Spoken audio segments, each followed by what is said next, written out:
Welcome to the Nomad Network, your first stop for complete and comprehensive Chicago Bears football coverage. Dive deep into analyses, updates, and all things Bears. Subscribe to our YouTube channel today and never miss a beat. Thank you in advance for your support. We promise to bring you the best because together we're unstoppable. Go Bears.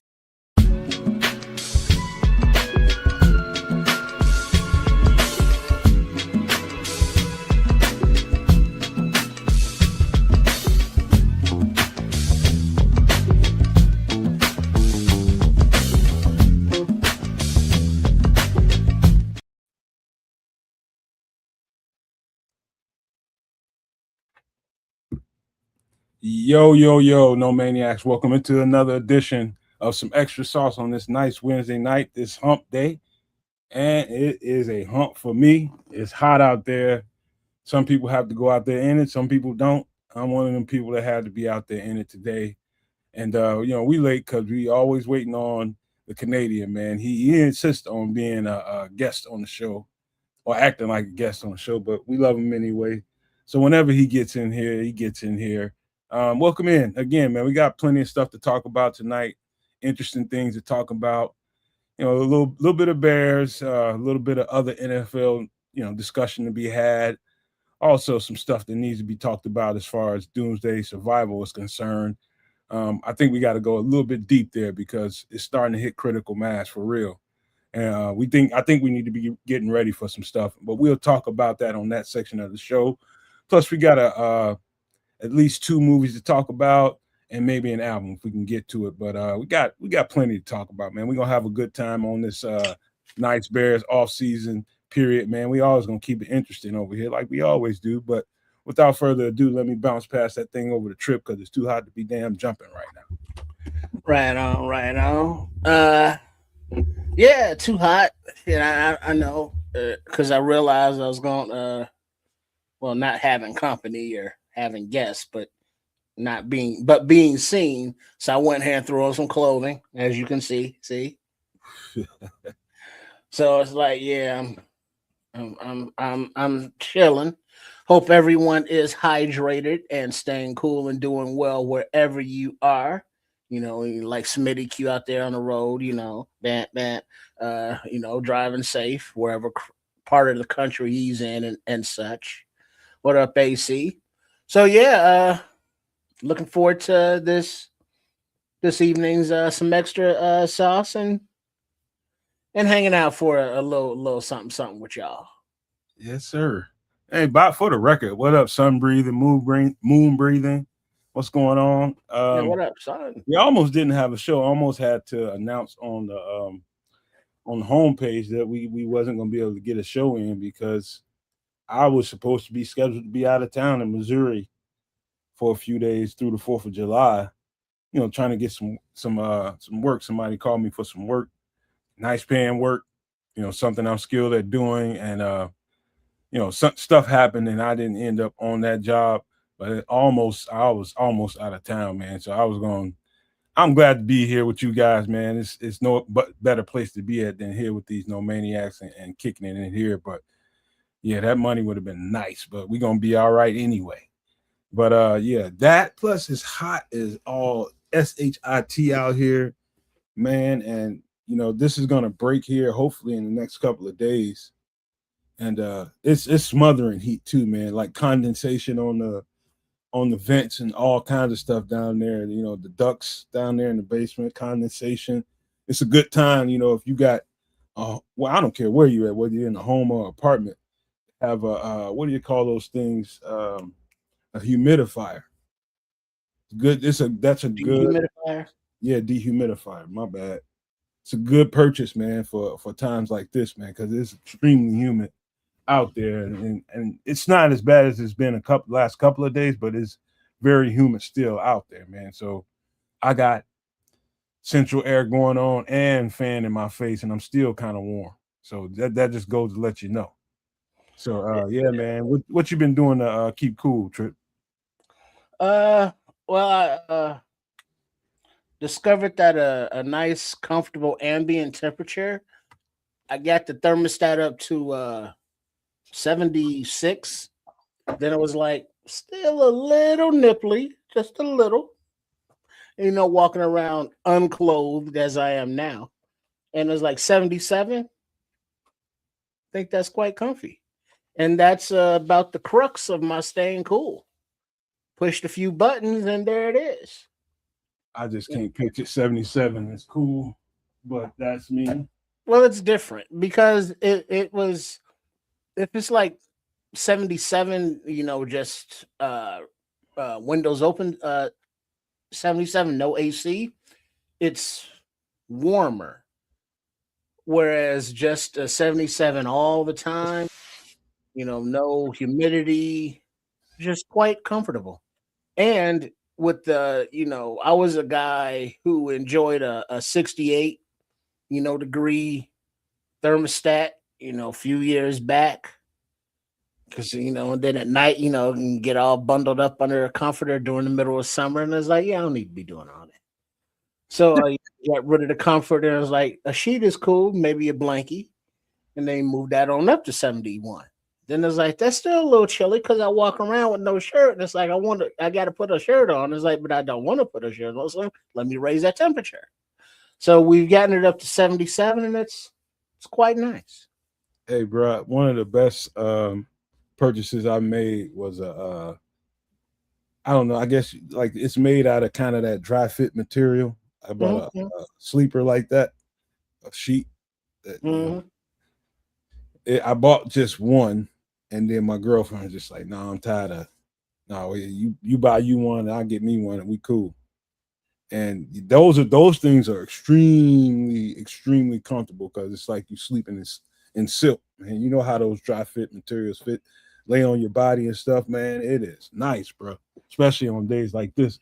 So you can chill out in a you got a smaller place. There's no way in hell you can keep a place at this size, and it's not huge. At 77 degrees, no fucking way. No way you're gonna be able to keep it cool. No. But yeah, like lot of less square footage. But yeah, those dry fits, sheets, those do sound nice. And I am familiar with the silk, the satin sheets, because it feels good all over my body while I'm in bed. Right. Them things changed my life. Actually, a girl bought me some when I was, I don't know, when I first got to Atlanta. She kind of was digging me and shit and liked to hang out at the house and shit. We be kicking it, man. She just busted up one day. She came over and she's like, I bought you something. She came over there with like 3 sets of, I forget what thread counts, but they was so, you never know what you're missing until you lay your bottom on one of them. Just don't know. I never knew. I was just like, man, why I don't need no sheets, man. I got plenty of that. She's like, no, you ain't got none of this. Lay them things on the bed, man, pillowcases, man. And I'm talking about some of the best love making and oh man, bro.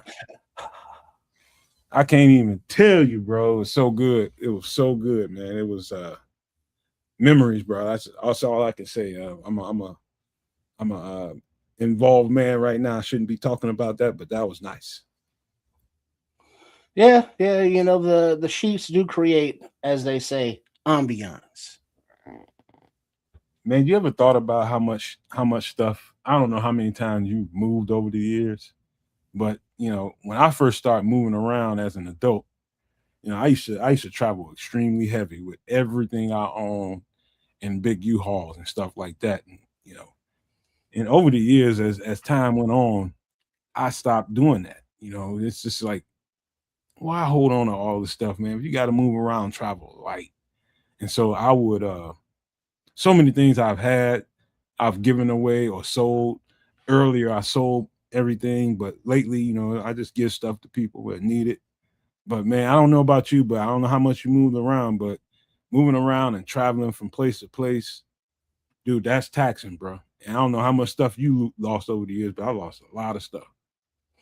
Yeah, I was always one that if I moved, I just did it, because I was, these big guy, strong, pick up my own shit. And so I would just put it in a truck and like longer things like a couch or something. I get one of my boys when somebody come through. And we do that. The bigger stuff. But I always kept like a one bedroom apartment of furniture. Bedroom, bed, uh, chest of drawer kind of thing, wardrobe brother, and chest of drawers, and the living room. Couch. You got to have some place to sit. TV. Something in the form of a coffee table or ottoman, as it were. But it's nothing house size. But the over time, I have parsed it down to just the essentials. Not a lot of just stuff for decoration. Everything serves a purpose, and I've also come to the realization that sometimes as you're decorating your house or you're buying stuff, the cheap shit ain't always the best shit. Sometimes you gotta get better quality, Bro, don't I and know? then that will last you longer. As long as you take care of it. And now there's not a lot of transition of your stuff anymore because you got something, you like it, you take care of it, and it's lasting. You keep it. I remember when I first left the house and I got my first apartment by myself. Now she gave me a bunch of stuff when I went off to college, college stuff, little stuff you need in college. You're in the dorm. Mhm. But that's one thing. But when I got my first apartment in my second semester, I had to get some stuff, you know what I mean? But it was furnished with a couple of things, but not too much. But that was a lightweight stuff. But when I got my first apartment after I came home, I got my first apartment. Man, everybody and their mama was giving me stuff. Everybody, my mother in particular, my aunt. Man, I remember that's them days right before the flat screens came. Mm. People had them big ass box TVs on the floor model TVs and shit. Them Mhm. big heavy big back things. Well, a Bro, lot of that shit was them, cleaning out their basements and their garages and their attics. not this. This stuff was nice, man. She Uh, gave me a big, huge entertainment center. I mean, a big, nice, heavy. I'm talking about bust your back out, heavy entertainment center. I mean, it's heavy. It was like that kind of stuff. I'm just happy that stuff that you use to decorate your home or furnish your home is so much more, let's just say, lightweight. That's the best way to describe it because some of that stuff back in the day, helping people move around. My mother always moved around when I was a kid. Man, I hate moving.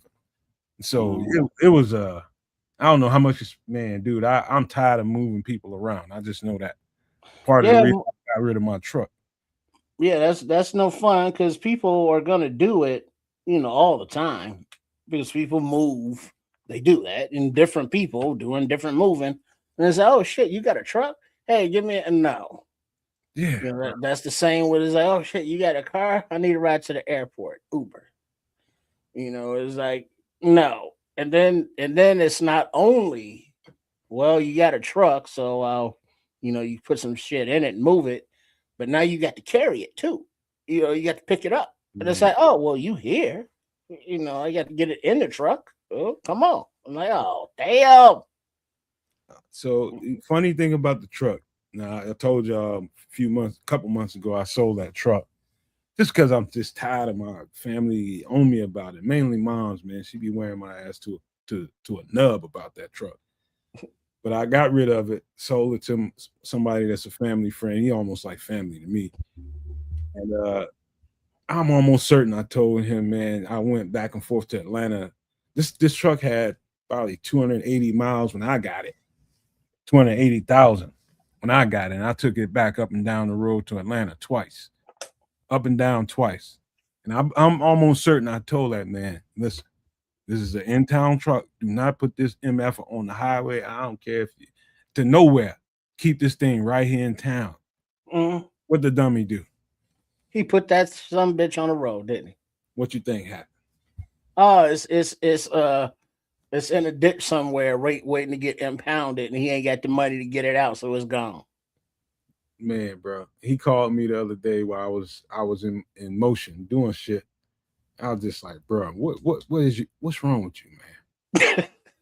I didn't I tell you, man? That's an in-town vehicle, man. It will haul, it will do pull, it will do anything you needed to do. Just keep it in town. He got fly with it, and it was such a good running truck, and the engine was so thorough.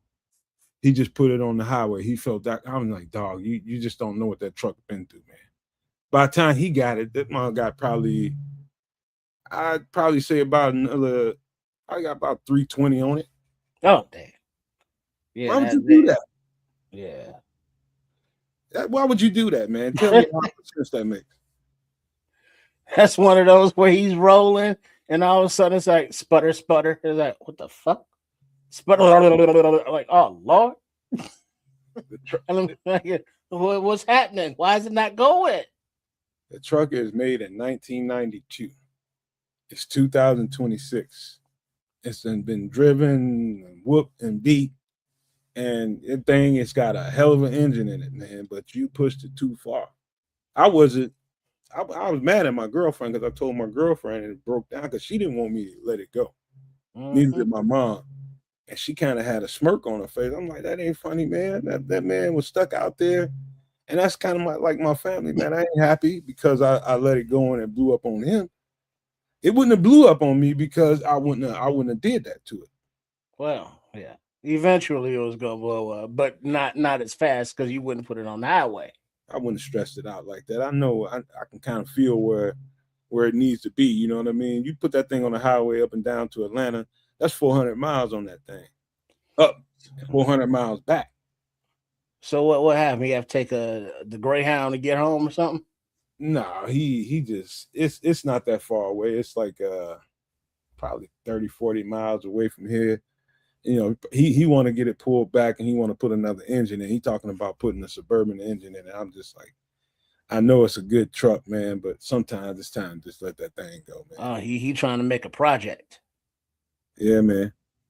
But yeah, man, I'm getting ready to get another car here soon, man. I don't know when, but I'm gonna have to get me another little push around.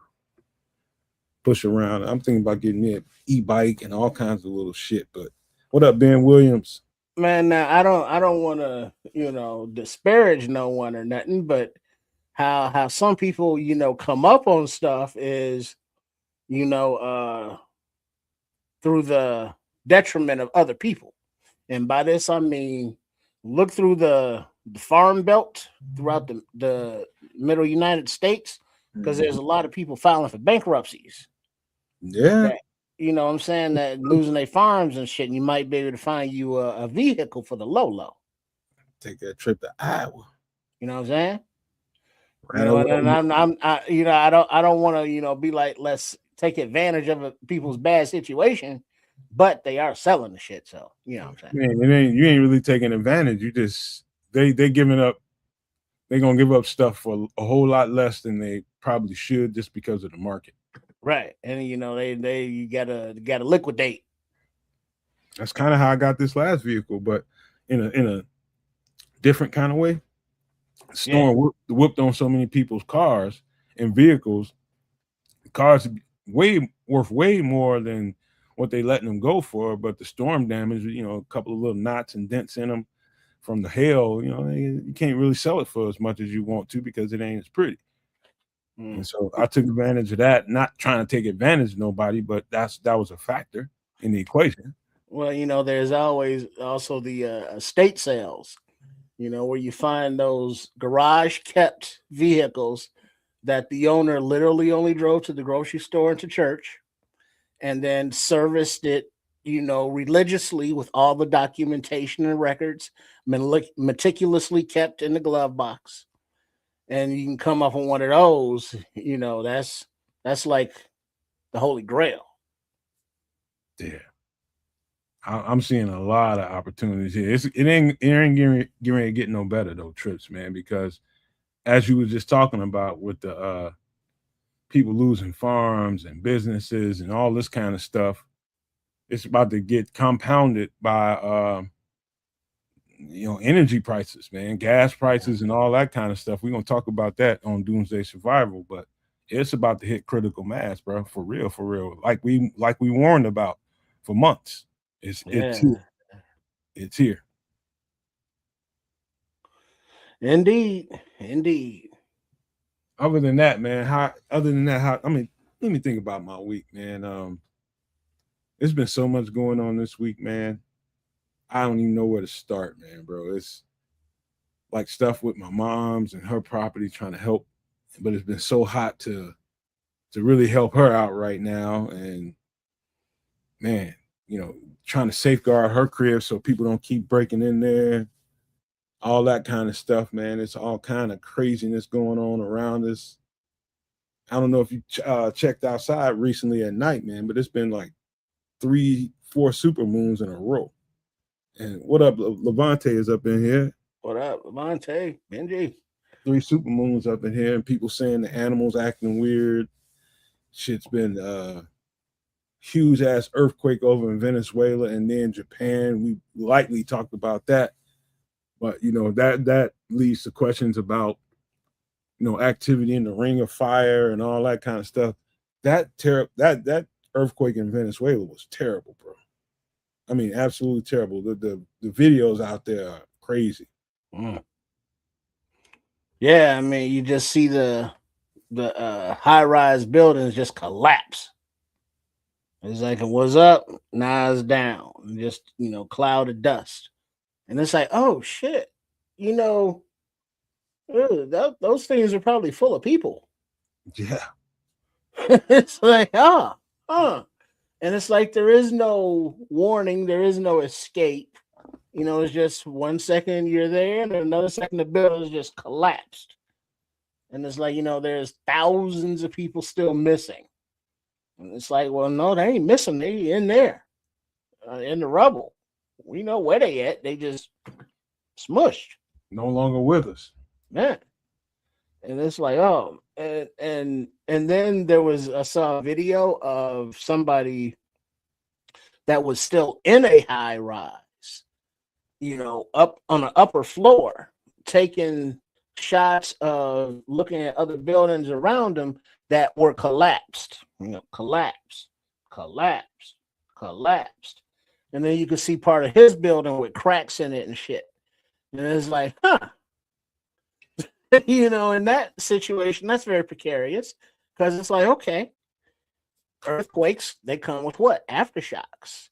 And, by whatever luck standard that his building or their building is still standing, another aftershock or a aftershock, just take that son of a bitch down.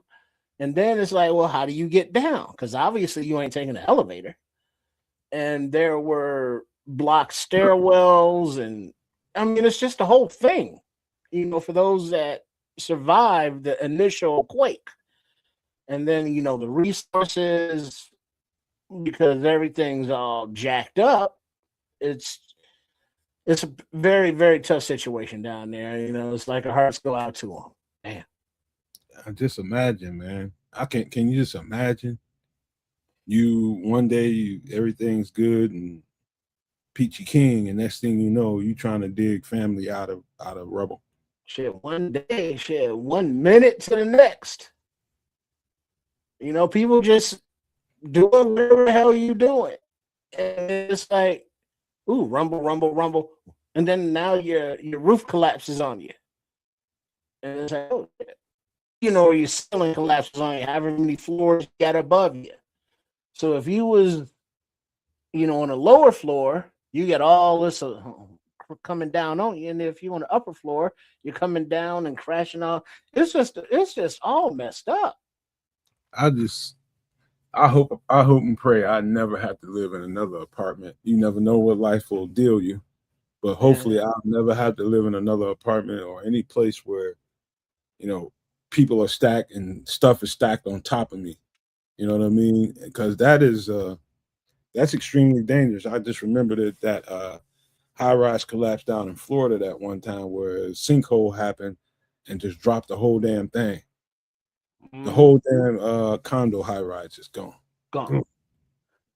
You know, but not only Mother Nature or, you know, the earth venting or tectonic plates moving with the earthquakes, but throughout the Midwest, as it was last week, I believe. So the last week in June, we've had more tornadoes than we typically get in an entire year.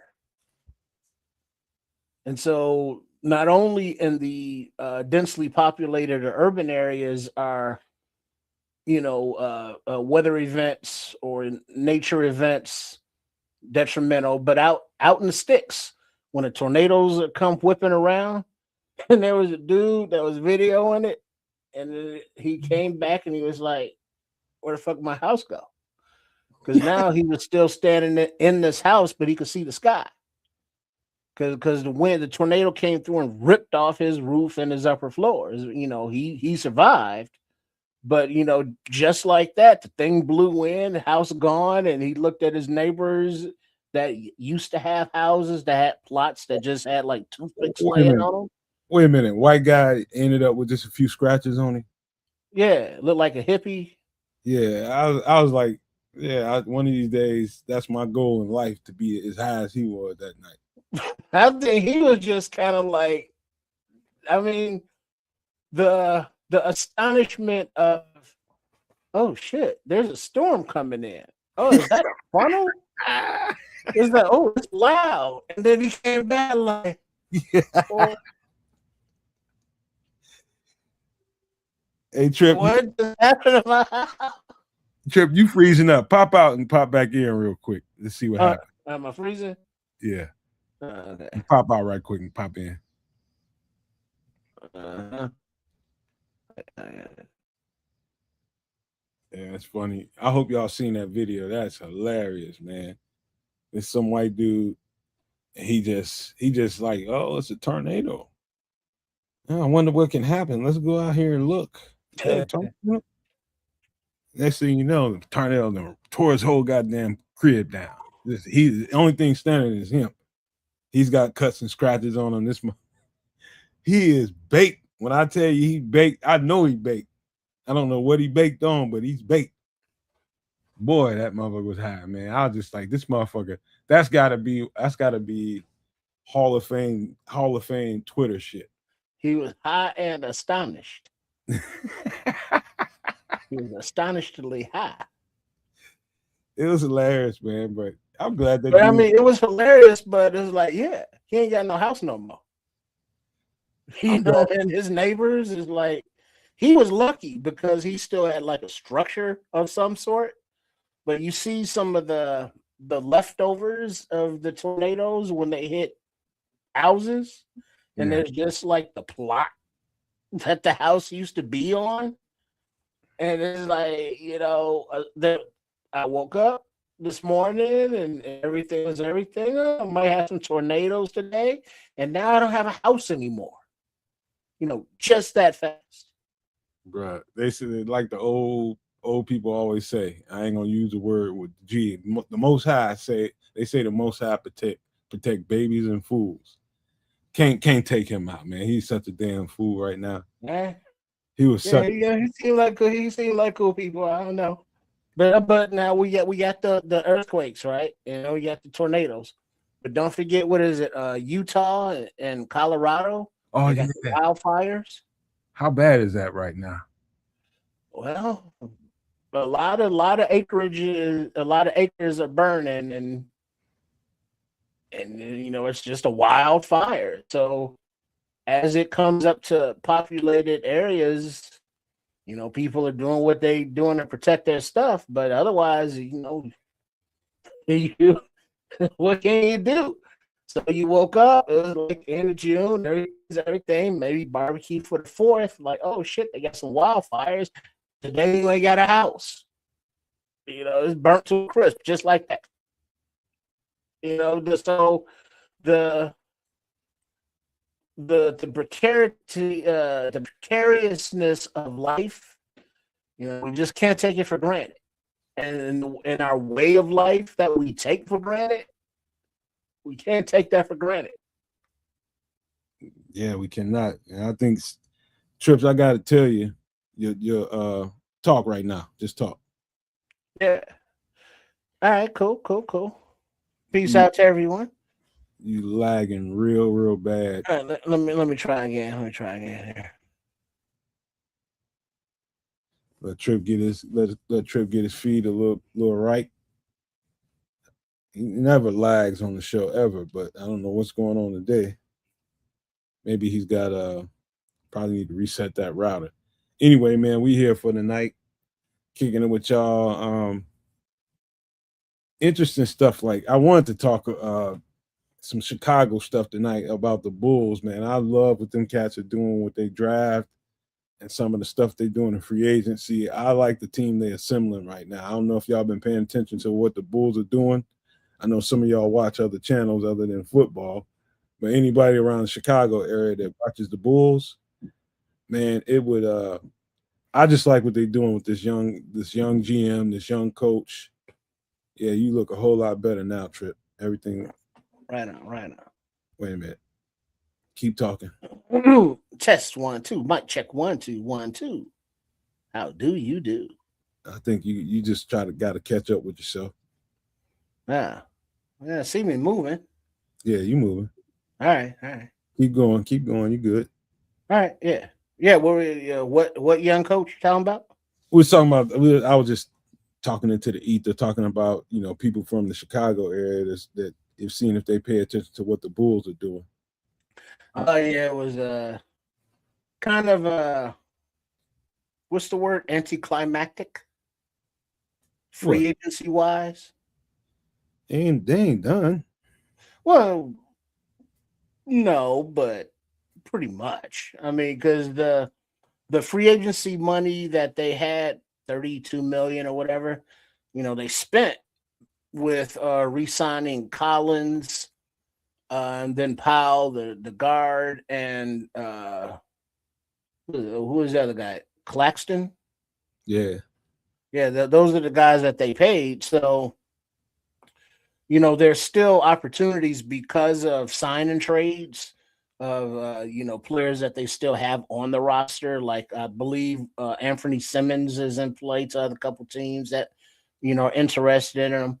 So, but the major signings for I think are done because there's only so much money, only so many roster spots. They want to see what their youngsters have, and the contracts that they did extend were only 2-year deals with team options on the back end on the second year. So they all pretty much expire in a time that gives them a chance to say, all right, is Buzelis, does he get re-signed, or Giddy, do we re-sign him? Where's this core going? Who's going to step up and earn it? So there's a lot going on, but bringing in a shooter, which they needed, badly. He's a veteran, he's got that going for him. And, Collins is a veteran, which is good, but there also can still be trade chips, at the trading deadline. So the flexibility is there for this young Bulls team to see who steps up and in the first part of the season and who is expendable, that doesn't fit in whatever they're trying to build. So it's a work in progress that won't really see the playoffs anytime soon. Playoffs? Hell no. But it's a different direction. So, it's one of those they got to get on the court and see what's up. Because right now it's kind of like, okay, whatever. Yeah, I don't know, man. I know some of the guys that were available in free agency, like Kuminga, that a lot of people wanted to get. Like it would behoove the Bulls to do that right now because they got like 2 other Kumingas right now, 2 or 3 other Kumingas with that size and length and that youth. Like, where is those other guys gonna have a chance to play when you bring a guy like that on the roster? You got to think about that. The guys that they brought in, the shooting guard Powell, they didn't have him on the roster. Right. You say like Anthony Simmons or Sexton, or Dillingham, in your guard room. Dillingham, no, he's the point guard, but they didn't have a 3-point shooter on the roster, so they needed him to space the floor. Bringing Collins back and trading for Claxton, those are big men. They didn't have those.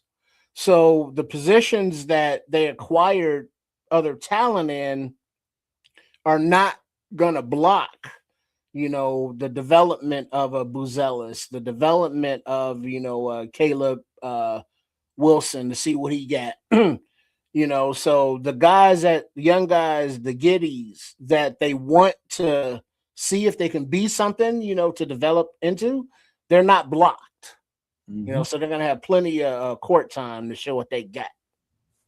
Yeah, I think that's exactly what's happening. They want to the people, the GM that inherited this roster, he wanted to keep some space so that he didn't just go ham and just like, I don't want you, I don't want you, I don't want you. Let me hold on to this group of guys. Let me bring some guys and let's see if they can assimilate together. Mm-hmm. You know what I mean? And keep it young. Keep it young. Don't go crazy. Don't go crazy. And what I see is, and then you bring in a veteran shooter like Norman Powell is not only a veteran shooter, he's a true vet that you need in that locker room. So he's not getting paid just for be a spot shooter. No, he's got some value, bro. He's going to bring a lot of, guidance to some of these younger guys on this team and keep them where they need to be, along with some of the other veteran guys we got out there. But he's going to bring a lot to the team, and it depends on how fast this thing comes to. I think they got another shooter coming. They got another shooter coming somewhere. Yeah, because there's probably going to be other trades because Jalen Smith's name keeps getting bantied about now that they got a couple guys at center. I think they need that guy. Well, other teams need him too. They may be willing to pay for him. Because I don't think this is a one of those seasons where it's like, all right, playoffs are bust kind of thing. It's first his head coach, coming all together, implementing systems, figuring out the roles. Is Wilson and Buzelis, how are they going to coexist? There's a lot going on there. So it's a change for the Chicago basketball organization, but there's still a lot of the same, trading away second round picks for cash considerations, their favorite player. So it's like, hey, if you're not going to take someone in the second round because you don't like anybody, that's fair. But why not trade it for a second rounder next year or the year after? So you still have that draft capital to banty about, to use as pieces in trades, to pick somebody in that draft that you might like in the second round, as opposed to cash considerations. And this organization, the Bulls, that has a history of that. And I think as a fan base, we wanted to see something change and different with the new GM and all that. And then it's like, damn it, back to that same cash considerations bullshit. So it's like, all right, we're going to see what's up on the court before any major judgment. Yeah, I got a feeling, man. One thing I'll never do is count out a young basketball team with a nice mixture of veterans in there. And they do have a nice little balance of veteran and young guys. And I'll never count them out because you never know what happens. It's all about whether they have the right people to distribute the ball, get it around. I got a feeling it's going to be somebody like Max Strus that was playing with the Heat a couple years ago. Seen that name bantied about. Yeah, I think he's a Chicago kid. Yeah, I mean it's not over, as far as the team makeup. It's just beginning, and it's going to be interesting to see how Bryson Graham, maneuvers, how he operates, how he deals with trades, and thus far, his draft picks. Of course, we got to see him on the court. But Caleb Wilson, he's talking a lot. He's talking buku shit. about how great he wants to be, and I love that for him. But you got to prove it, kid. And then the other kid, Swain, it's like, all right, talent, see what you got. So their development and coach not Splinter but Splitter, I keep want to say, like Master Splinter, the Ninja Turtles, but it's Splitter, Tiago. Yeah. How old is he going to be as a coach?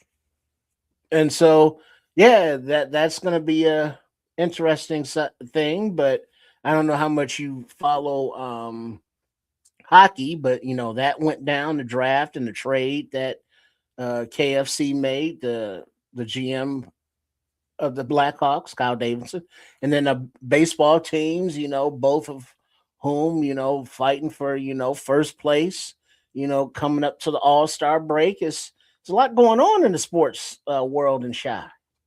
Yeah, I mean, you got probably need kids to talk about hockey, man. I'm about the greenest person on planet Earth when it comes to hockey. I have no idea who's who, what's what. Well, what a brief synopsis on the hockey team.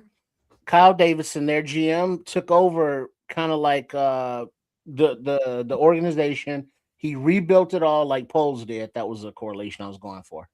And he got, a lot of young talent throughout the organization.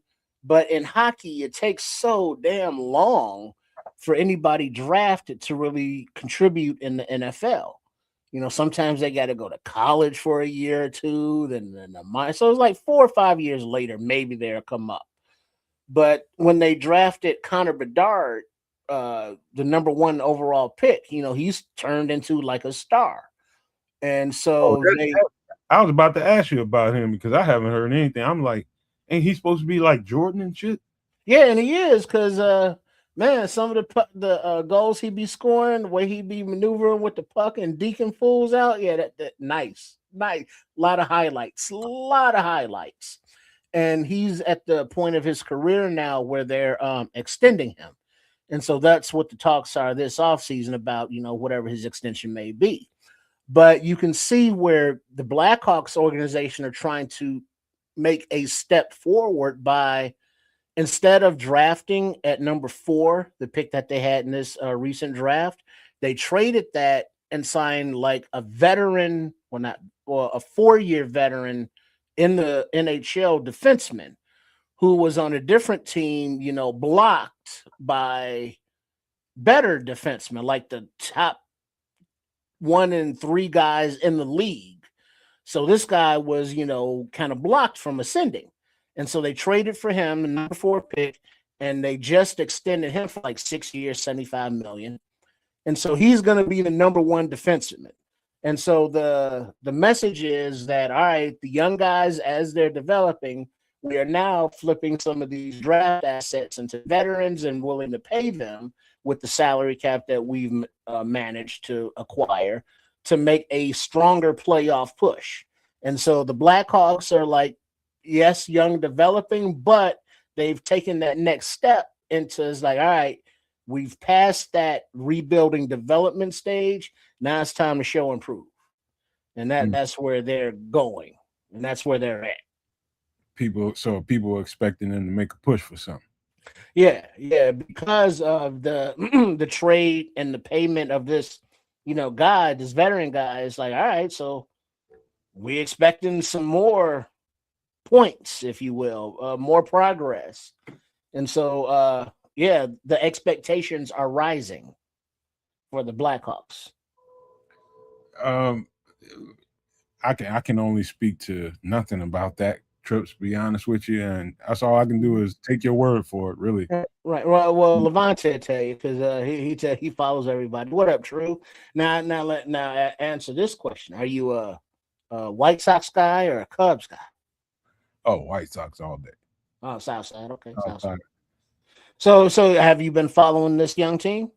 I know they hopped to first place not too long ago, but are they still there? Think so. I haven't seen the stats today, but I mean, a lot of rookies, second year players, they don't know what they don't know, and so they're just going out there playing baseball. You got guys knocking home runs, you got pitchers stepping up, and Will Venerable. I remember him as a player, and his daddy was a player too. But now he's their coach, so he's very trusting with them, allowing them to play baseball and make mistakes at the same time. But they got this, you know how teams, got their own thing, their traditions. But the White Sox got this Harry Pothead wand thing. And now they got the little wizard hat and like little cape thing. So every time they hit a home run, they, bring out the little wand and shit and wave it around. And it's been a lot of home runs from these young players that they acquired, through trades of talent, of other talent. So these players are showing improving and pushing for the playoffs. And it's like shit, they were setting records for how sucky they were, just the season or so back. Now it's like a whole new What do you mean a season or so? Just last year I heard people on podcasts trying to run them out of town, talking all kind of craziness. Okay, let me rephrase that. Last season and the seasons before. So the new manager, the new skipper, the new players, new direction. And it's a lot brighter of a direction than they had been going down there. By the way, who is the new manager? Will Venerable Jr. Okay. I know nothing about him. I ain't watched the game yet. Well, they're good. They're an exciting young team. I will. They still got issues in the later bullpen things and a few defensive miscues that they need to tighten up. But yeah, this is a good, exciting team. And at the trading deadline, they may be actually looking to acquire talent, which is not something that we've had to say for the White Sox in a long ass time. Well, let me do a U-turn real quick because I've said this a couple times. I don't know if people took it serious because I'm so serious about football. People can't imagine Nomad as a I'm a hooper too. Mm-hmm. And I know how to hoop and I know hoop. Like I know football. And one thing I can tell you is I kind of watched these prospects a little bit coming out. Kind of took a look at them after we got done with the draft and did all that. There's this shit just kept popping up on my feed. And I just started taking a look at them just out of I'm a little curious, you know what I mean? And I started taking a look. And I can tell you, man, there was a couple of dudes. There was one kid from Houston. He's a point guard, man. I think he's gonna be real good, man. He's really ultra quick, man. Super quick. I can't think of his name right now off the top of my head, but I think he's gonna be a dude. And the other dude, there's a couple of dudes I think is gonna be crazy good. But I thought the best player I'm talking about with the most upside, tremendous upside, was the guy we got. And I think the first guy we got, I'm talking about Caleb Wilson. Mm-hmm. I thought there's no way this cat ain't going first. There's no effing dropped a fourth. That's going to be that's going to be legendary. He's got the biggest upside out of anybody in this draft. I don't want to judge as a scout or anything. Here, let me explain it like this. The AJ Espinosa dude, not Espinosa, AJ Acuff, ain't you? No, the bonds, the first guy, yeah. Yeah, him is like, all right. I don't know much about him. The guy from Kansas, the Peterson dude, his mentals kind of scare me. It's like I don't know how focused you on basketball there, kid. And then the Boozer kid, I just got bad flashbacks of Carlos Boozer, his daddy, with the bad spray haircut and the sideburns and shit. When he was get it, Joe, for every rebound and made Joe Kim get all the boards because he wasn't. And so I don't want to put that on his boy, but I did. But I saw the highlights, if you will, of Caleb Wilson. Is like, oh shit. Man. Oh shit, that's nasty. But then to hear him talk his shit, and somebody asked him about the three guys that were drafted ahead of him, he was like, what are your attitude about those guys? He was like, oh yeah, those guys can get all the smoke. You know what I'm saying? What happened when we played them during the season? And I'll see them in summer league, so we'll see what's up. And it's like that confidence is like, okay, kid, now if you can follow that up on the court with, as he develops and gets stronger, he could be a star kid, a star player. He's gonna be a stud, Trip. He's gonna be a stud. He's gonna be a stud. I'm telling you that right now. That boy is brimming with confidence, and he's got the physical athleticism to combine with it. Man, dude, he's tenacious on the court. He's a dog. He's only 19. Yeah. And it's some of those rebounds when he's on the board or he's driving to the lane and he just raises up with one hand. And I know it's not from the free throw line, but I don't understand the game nowadays with the kids and their Euro steps. It looks like traveling to me. But he be like, he don't dribble the ball. It seems like once he gets past the free throw line, and he just takes however many steps he takes and he's dunking on somebody. But it's not traveling, so it's legal. The Euro step is an odd move. I'm gonna tell you why. Because the Euro step usually lands with you having to explode off of your strong leg. If you're a right-handed person, is your left leg. Mm-hmm. That's your strong leg. That's where you explode off of all your shots. Anything you taking, especially around the basket, you leaping off your left leg. And the Euro step tends to have you favor the opposite leg. So guys are getting stronger in the off season with their offhanded stuff and using the opposite leg to explode and make plays around the basket. That's the beautiful thing about the Euro step. It's cool when you see Europeans doing it and they execute so flawlessly. But when you see big athletic Americans, particularly black guy, really master that and can finish at the rim, that's crazy. He can. Yeah, it should be illegal. Yeah, because it's like you can't stop that once he gets going downhill or fast breaks or the pick and rolls where he's finishing at the rim with the lobs. He's just so athletic. He's very springy, and being 19, he still hasn't got that grown man strength yet or at all. And he's still learning, the mental aspects of the game. So he has some development, to make, and that's up to this staff to do. But he's definitely, the prospect, the no-brainer pick at that point. Yeah. And to the other guy, man, I'm high on Caleb Wilson, but I'm also high on Dalen Swain. I'm gonna tell you why. I think his game is so mature. I be honest with you, man. They may I think they want to get out there and put him in there and mix him up with NBA players and give him some minutes. And I think Josh Giddey might be on the trade block. Yeah, because I could his game, I'm telling you, Swain's game is similar skill sets, but Swain plays more defense. He plays a lot more defense, and this guy really ain't got a lot of flaw in his game. They say his shot is a flaw. No, I watched him in high school, man. He was a shooter. They just didn't ask him to shoot as much because they had other shooters. They asked him to attack the basket. And that's what he did that very well. Yes. And so now they'll ask him to do both and say you need to get back to refining your shot. That dude's going to be a nice shooter.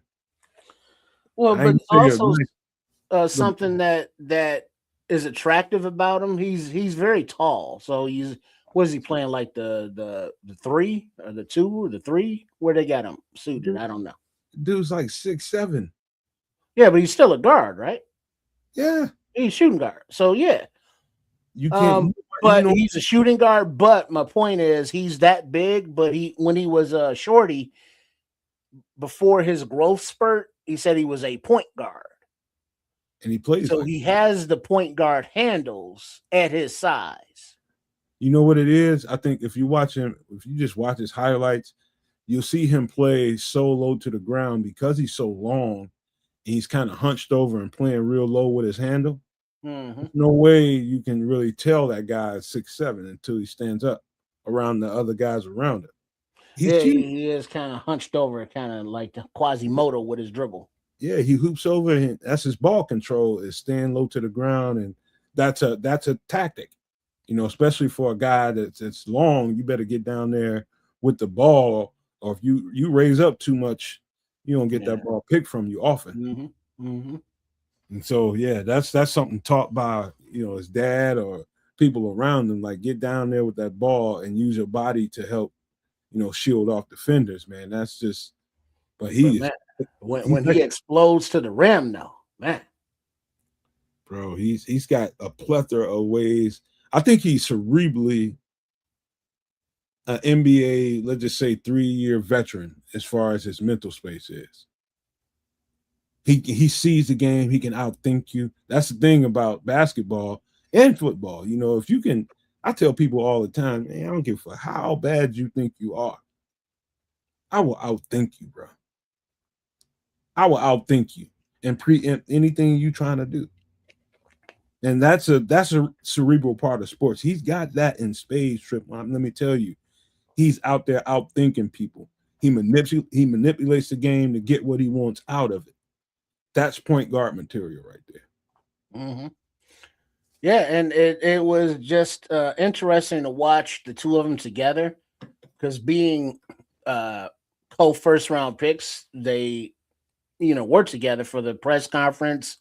They have a video out of them touring, the city. Yeah, I gotta watch that. And their personalities are like total opposite.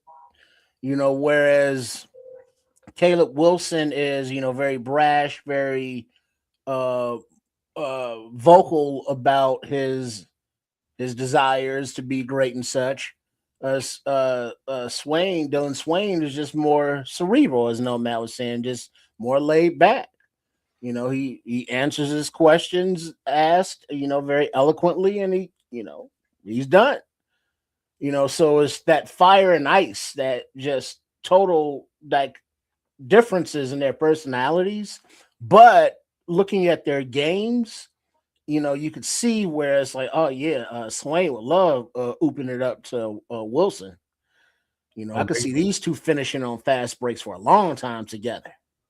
I think the Bulls hit a home run, and they keep hitting home runs. I think they're doing exactly what they're supposed to be doing. That kid Swain is. I know everybody's excited about Caleb Wilson, as am I, but I am telling you right now, Dylan Swain. The more they put that kid on the floor, and the more they see him be a playmaker on both sides of the ball, it's gonna be hard to keep his ass off the floor, because he can do things Josh Giddey cannot. And play defense. And he pounds the ball quite a bit, just like Josh Giddey does, to get his own shot, but he gets results. Yeah, I think he's Swain is a little bit better at taking someone off the dribble, even though it's like, well, you don't have to respect his shot, but you do. So it's going to be a fun team to watch, because Coach Splitter has said that, they're going to have plays and sets and stuff, but a lot of transition, a lot of just get out running, finish at the rim, hit the open shooter, which it should be Powell or whoever it is. So it should be at least fun and exciting. Don't know how many actual wins, but fun. They're gonna run into getting the ball out and running the floor. They're gonna be probably one of the top teams to watch in the NBA, because they're so long, they're so athletic. They're gonna be so many guys that finish at the rim. It's gonna be must see TV. It's gonna be who? I mean, between all the centers, Claxton, Jalen Smith, he can shoot, but he can dunk. Oh, yeah. Nick Collins, he can dunk, big guy. But then Buzelis, posterizing people. And then Wilson, he's a posterizer kind of guy. Giddey, he's a big guy. He can get up. So there's a lot of athleticism, just unadulterated, just funk out there. And then there's, of course, Funky Patrick Williams, Pussy Willow, as he's known. Yeah, Zach Collins, that is. Thank you, Levante. So, yeah, it should be a transition-filled, break them out kind of thing. I just can't wait to see what kind of hoop, because everybody wants to get out and run and be in transition and play with freakish athleticism, but when it comes down to it, when you got to get in sets, my thing is, I watched Tiago coach. What was he just at? I can't think of the team name. Portland, wasn't it? It was at Portland. But one of the things I noticed about what he's trying to do, he focuses on space and ball movement. So get some space, move that ball around, and trust whoever gets the ball, trust your shot. And if you ain't trusting your shot, be a triple threat. Get that ball on the ground and get to the basket, try to score, or get that ball to somebody that can. Yeah, get to the rim. Yeah, basketball is very simple when it comes to that. But the in and out of sets is interesting, man. I want to see how they're gonna attack this and who ends up being the guy with the ball in his hands most. And then Levante brought up the kid last year that got hurt early, Noah Essengay from France. Oui.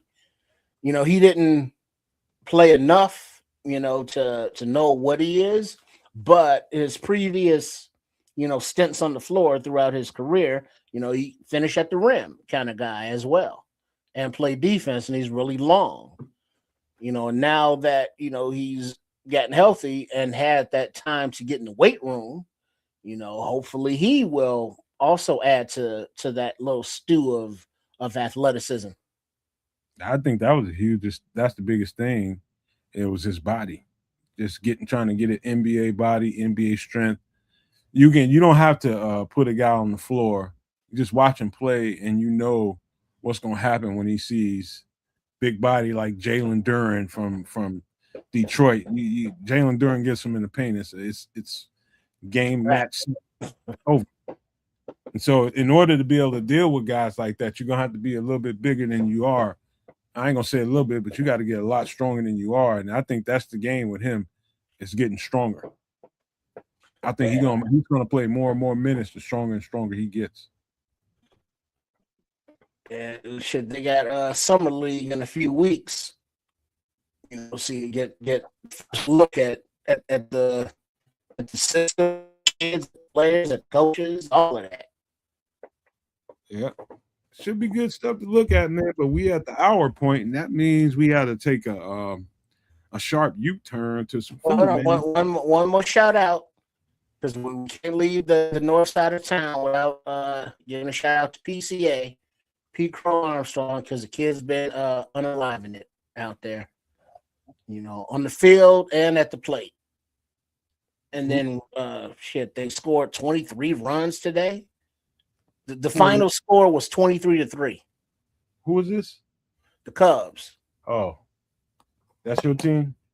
Well, I'm a Chicago kid. I like them both because I was watching them both before they even started playing each other. I was, watching the Cubs when they could only play day games because they had no lights at Wrigley Field. I was on the train one night when they was putting the lights in. So I went to both sides of town growing up because the White Sox always had the school giveaways, where you had certain dates that you could pick for, the kids' nights or whatever they called them at the time. But there was like a shitload of those throughout the summer.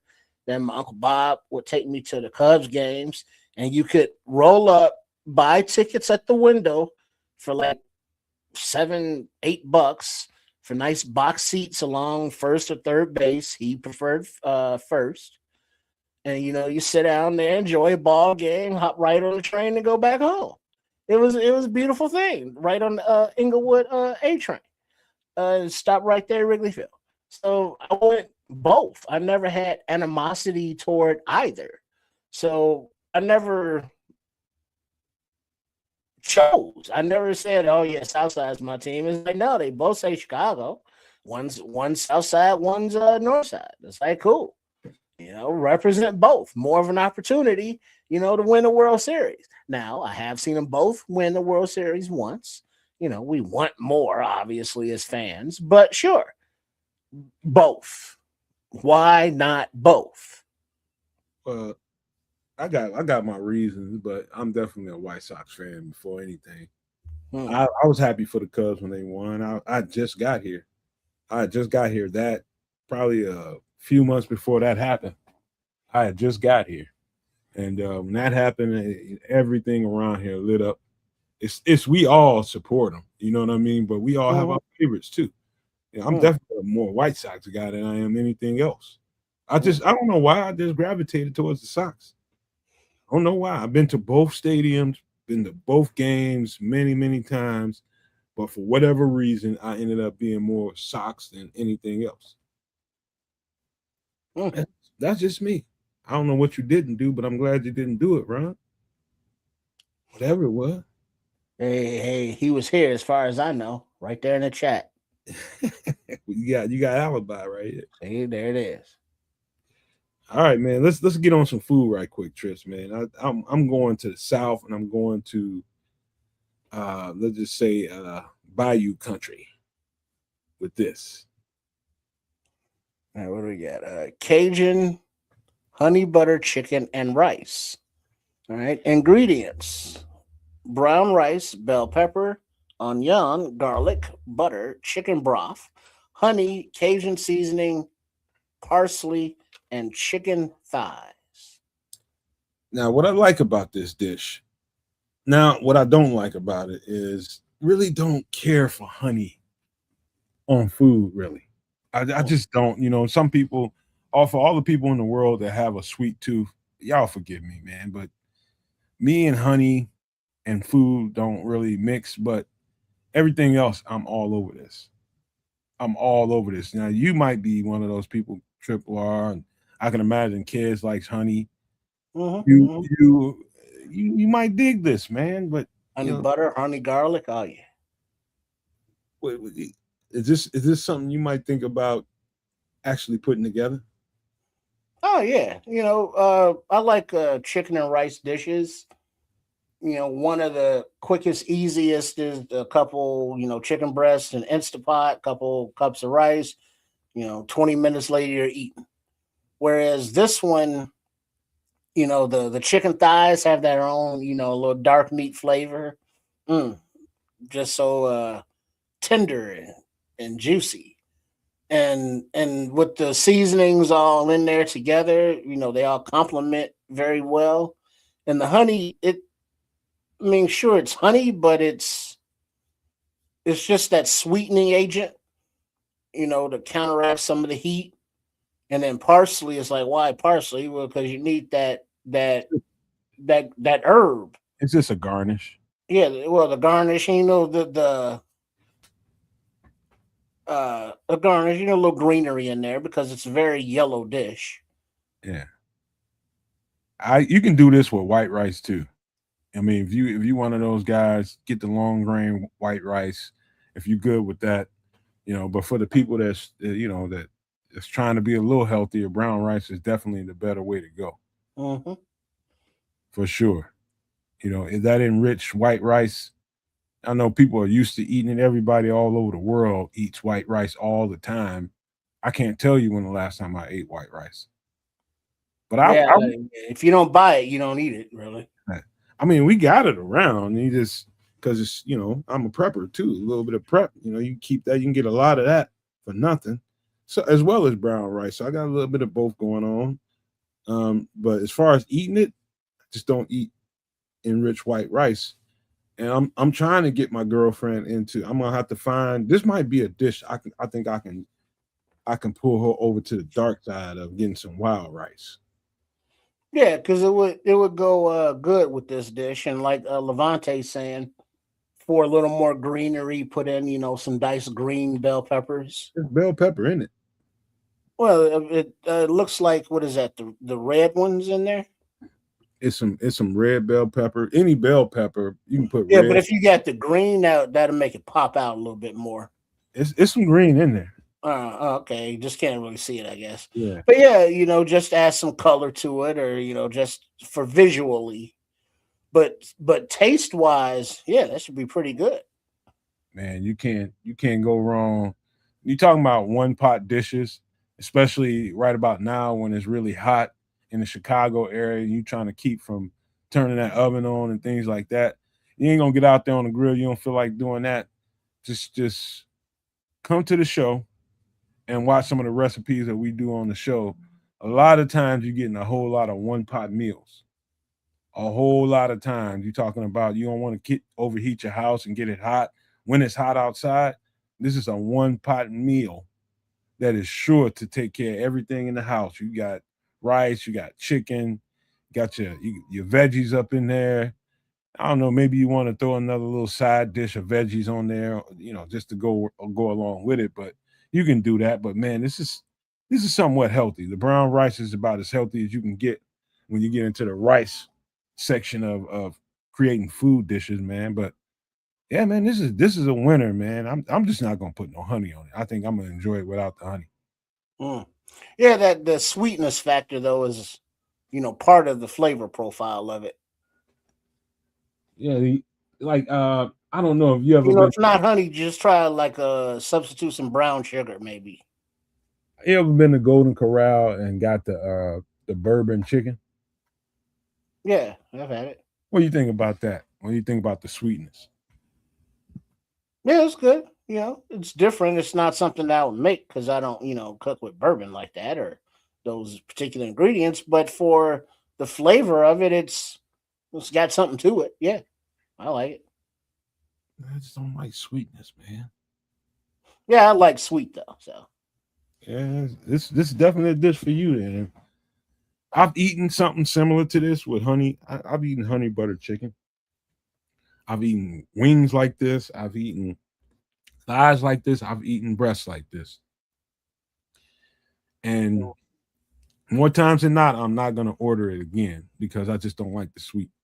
nah, yeah, shit. Cause man, yeah, me thinking about some honey barbecue KFC wings.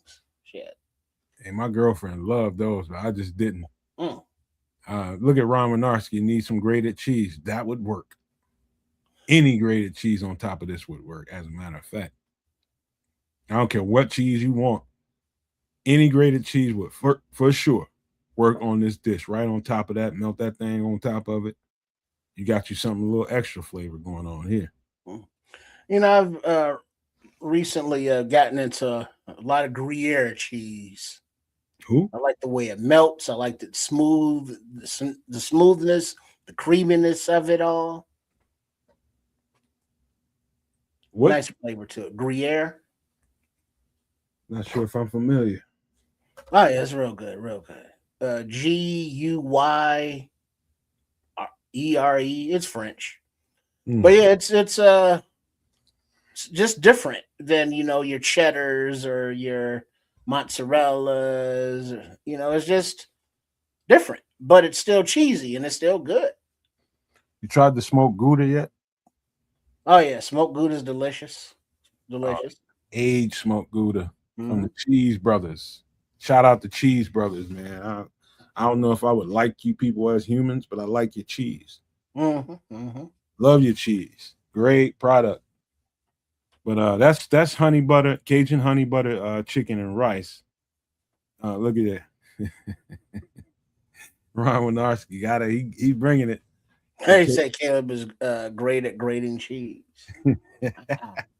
I think we finally I'm gonna hold that off until the bear segment of the show, but we got another dish to talk about, FGB. and this is also go ahead, Trip. All right, we got shrimp creole. All right, ingredients: onion, bell pepper, garlic, bay leaves, celery, diced tomato, flour, butter, Worcestershire sauce, veggie broth, hot sauce, fish oil, more Creole seasoning, and of course, the star of the show, the scrimps. First thing, we had Cajun seasoning the first time. This is Creole, different thing. Oh yeah, there you go. There you go. Same same area, except one is more salty than the other and peppery than the other. Yeah. I think what is it? The Cajun is more peppery. Yeah. Right, where Creole is more just Way, flavorful. yeah, it's way more smooth. Yeah, there you go. Way more smooth. This dish, you for sure better have you a nice bed of rice or something next to it. Because that roux is gonna be monumental. There's Mm-hmm. a, there's a roux made within these ingredients with the flour, the veggie broth, and everything, the fish oil, all that stuff that brings that roux together, the Worcestershire, butter, all that stuff brings that roux together. That roux is the key to all of it. You without the roux, I mean, actually, as a matter of fact, with the roux, you can put a boot in here and it'll taste good. An old boot on top of it. Care what Mm. you put in this roux. A Yeah, good it's like a stew, and the stewy part is a good flavoring topping for rice. Or if you don't get rice, get you some biscuits, something dog. something to sop up that fishy, flavorful goodness. If you haven't had the proper, let's just say New Orleans. I'm not gonna say just New Orleans because I actually touched some other little spots around New Orleans, and the roux. If you haven't had Louisiana roux and just know how the flavor profile is so outrageous. It's so much going on in the roux in Louisiana. It is so much going on, and that should actually needs to be studied. How good the roux is in Louisiana, because anything you can put that shit on anything, and it's gonna make it taste good. That's gravy. Yeah, Yeah, shrimp gravy. that's gravy on steroids down there. Yeah. Shit, mashed potatoes. Mashed potatoes, but they do a lot of that, but they do a lot of rice with everything down there, especially when the roux come next to it. And for the people who like shrimp and like seafood, the roaches of the sea, Mm-hmm. I eat shrimp probably, if I had to guess, anywhere between 2 to 5 times in a year. Mm. I know people that have to have shrimp a couple, 2, 3 times a month. I don't eat shrimp like that. A lot of different ways to prepare them. It is. But those shrimp, I'm cool with it. But I really prefer my shrimp fried, battered and fried, and some kind of little something to dip it in. That's how I prefer my shrimp. But that's just me. I'll eat it in a dish like this, or shrimp fettuccine. I love shrimp fettuccine, man. Mm-hmm. But I don't get to eat pasta that much no more. So when I eat shrimp, it's typically gonna be in a fettuccine, and it's gonna be on my cheat day. Mm. And that's when my girlfriend wrestled me to the ground, just like I want shrimp fettuccine, and I have to have this for my cheat day, even though I don't want it all the time. Mm-hmm. It's unfair, man. Yeah, it is. But shrimp, has its own flavor profile, and no matter how many different ways you can cook it, fry it, bake it, saute it, boil it. It once you get into the meat of it, it's like that flavor. It's like, yeah, there it is.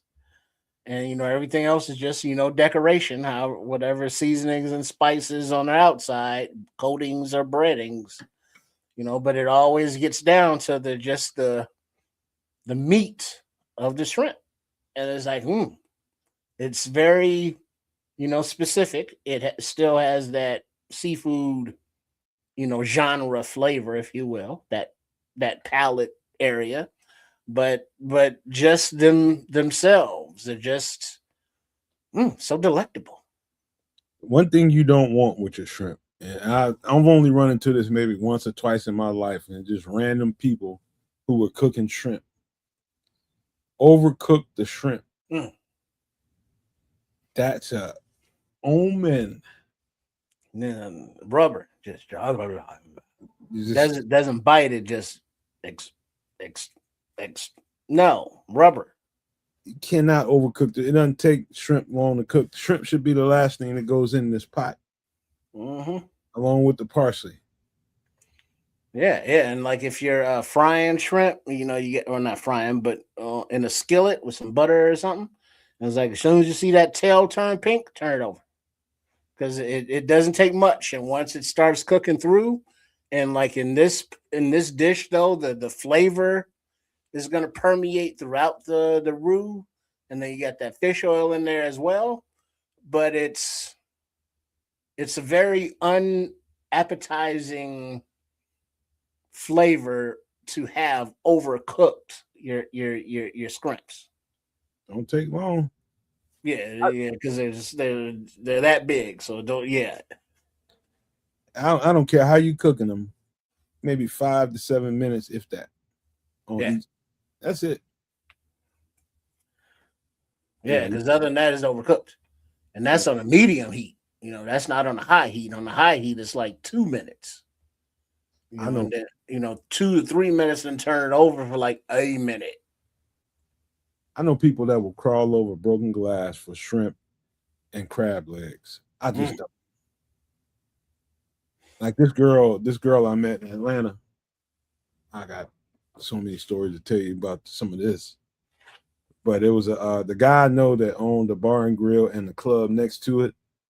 I forget what, I think it might have been a Wednesday. He did all you can eat king crab legs.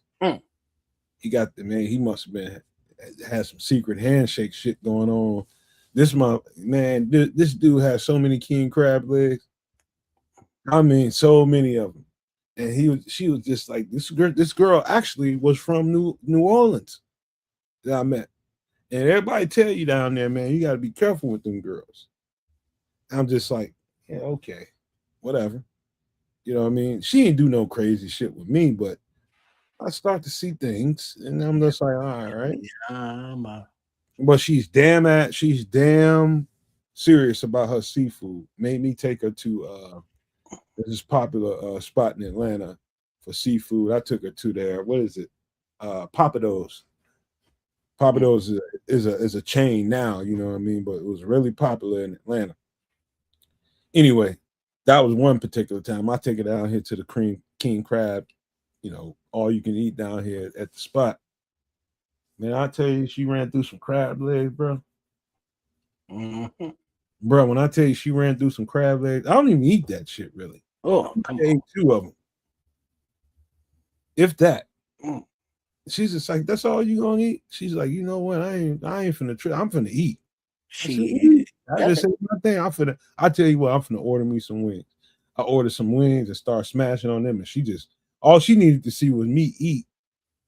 And she unbuckled them damn jeans and she went to work, bro. Well, there's not a lot of, even if you get a nice big juicy chunk of meat, it's still a little bitty chunk of meat, and the stringiness of it, and then like that drawn butter. You gotta have that drawn butter. Don't fuck around. Don't have no drawn butter. And then you eat that, and then you get it all over your face, and it's like, well, I need some more. Then you get that meat out of the claw, and then you gotta get that up out of there and dig it out, and then you get the legs, and you get that, and then you get that knuckle, that hub.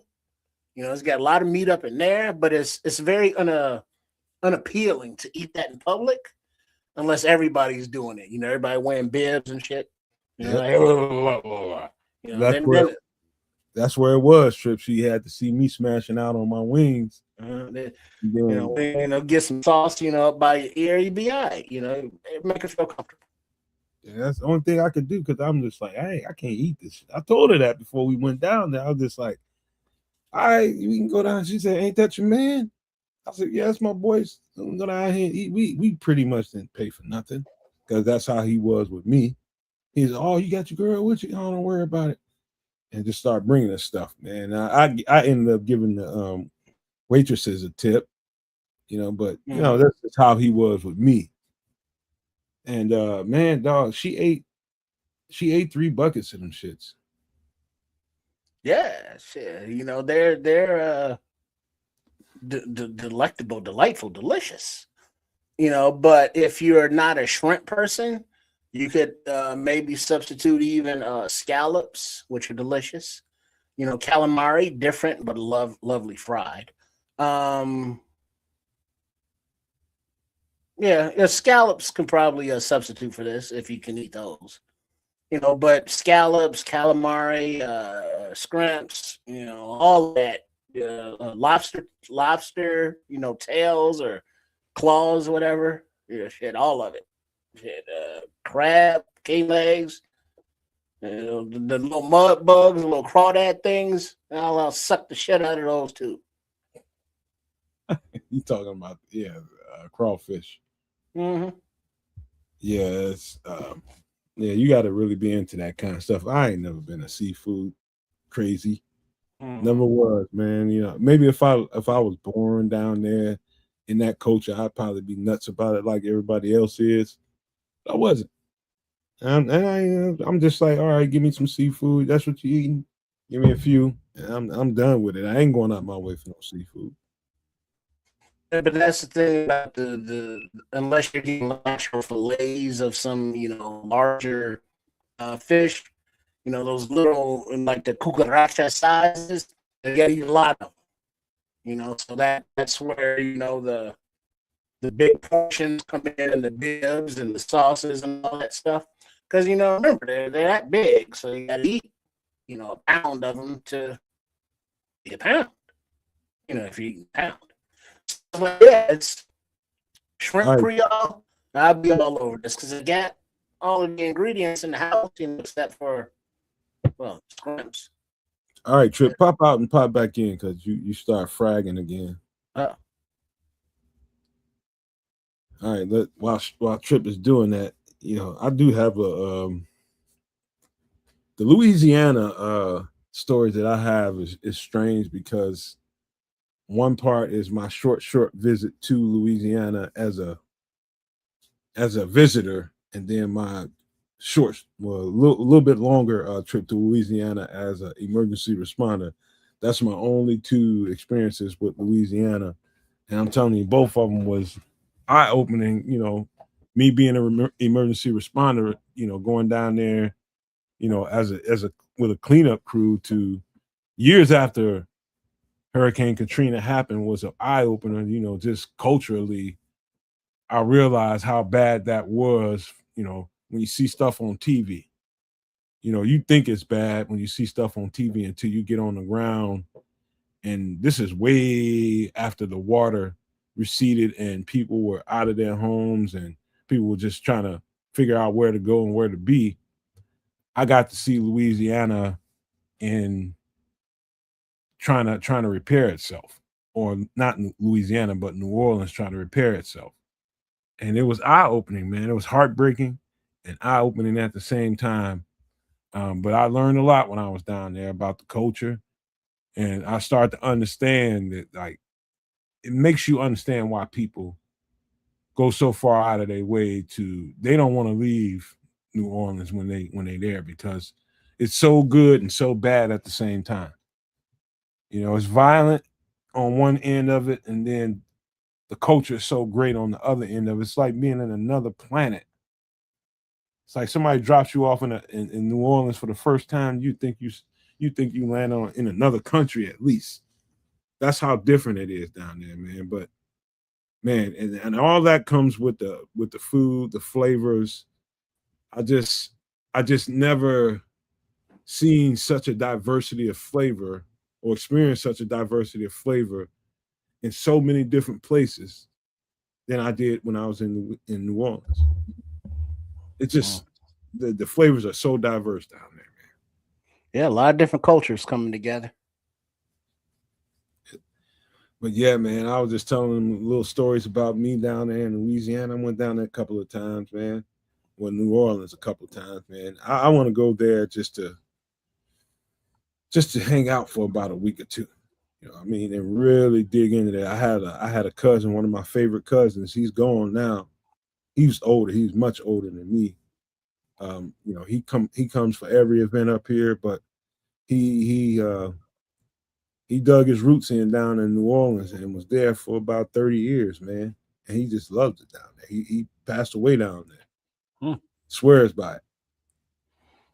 Yeah, it's a little much. I mean, it's cool, to visit, but that humidity, yeah, I can't mess with that. And then Bourbon Street, yeah, fun. Yeah, I've been there. That ain't nothing but Rush Street.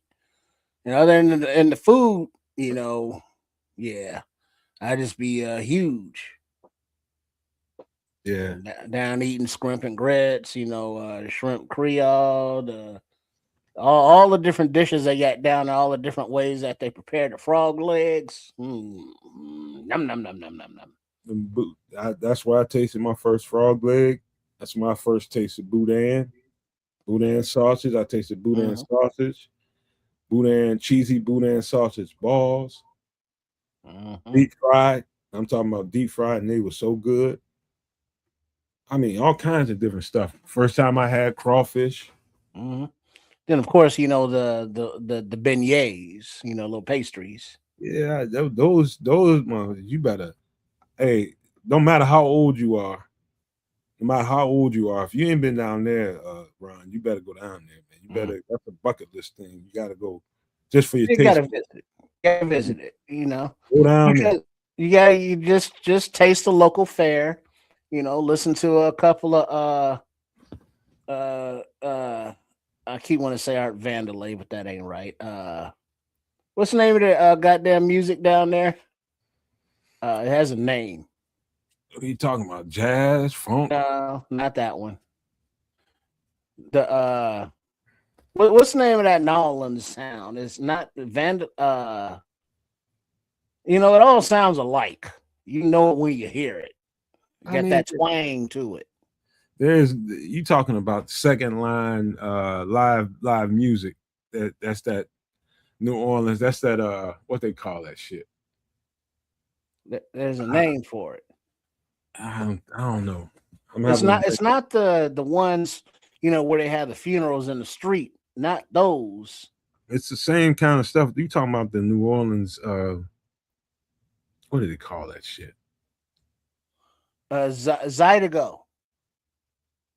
Man, dude. Yeah, Zydeco music. That's that shit. It's the most jamming shit ever.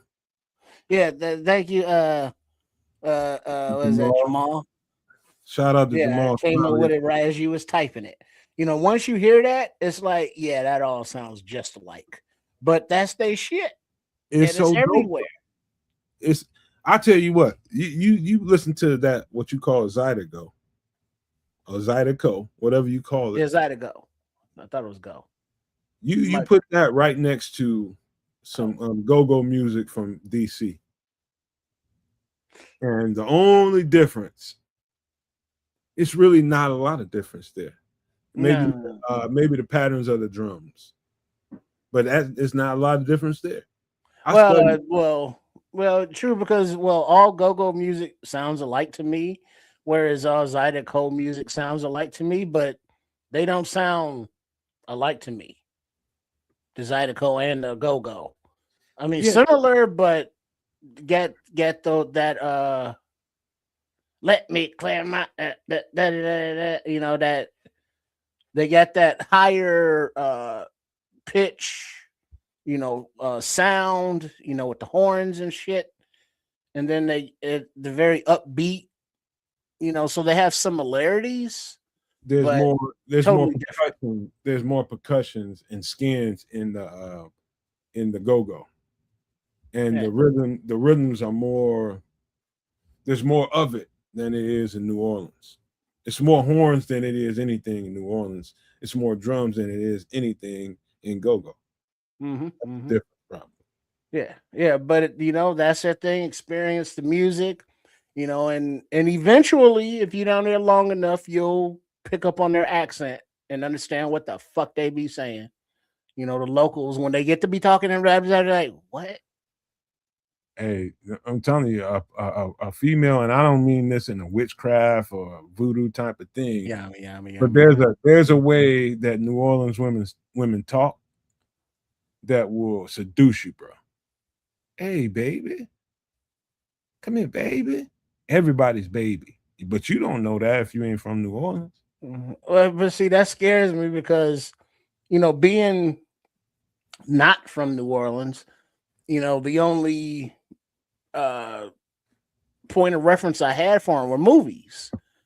And all the black women in New Orleans, were the voodoo queens or priestesses, and and they all had that accent, and so it was always a fear. It's like but like you were saying, they're all individuals, but when you hear that accent, it's like the Southern Bells, like throughout Georgia and So Tennessee, charming, man. So charming.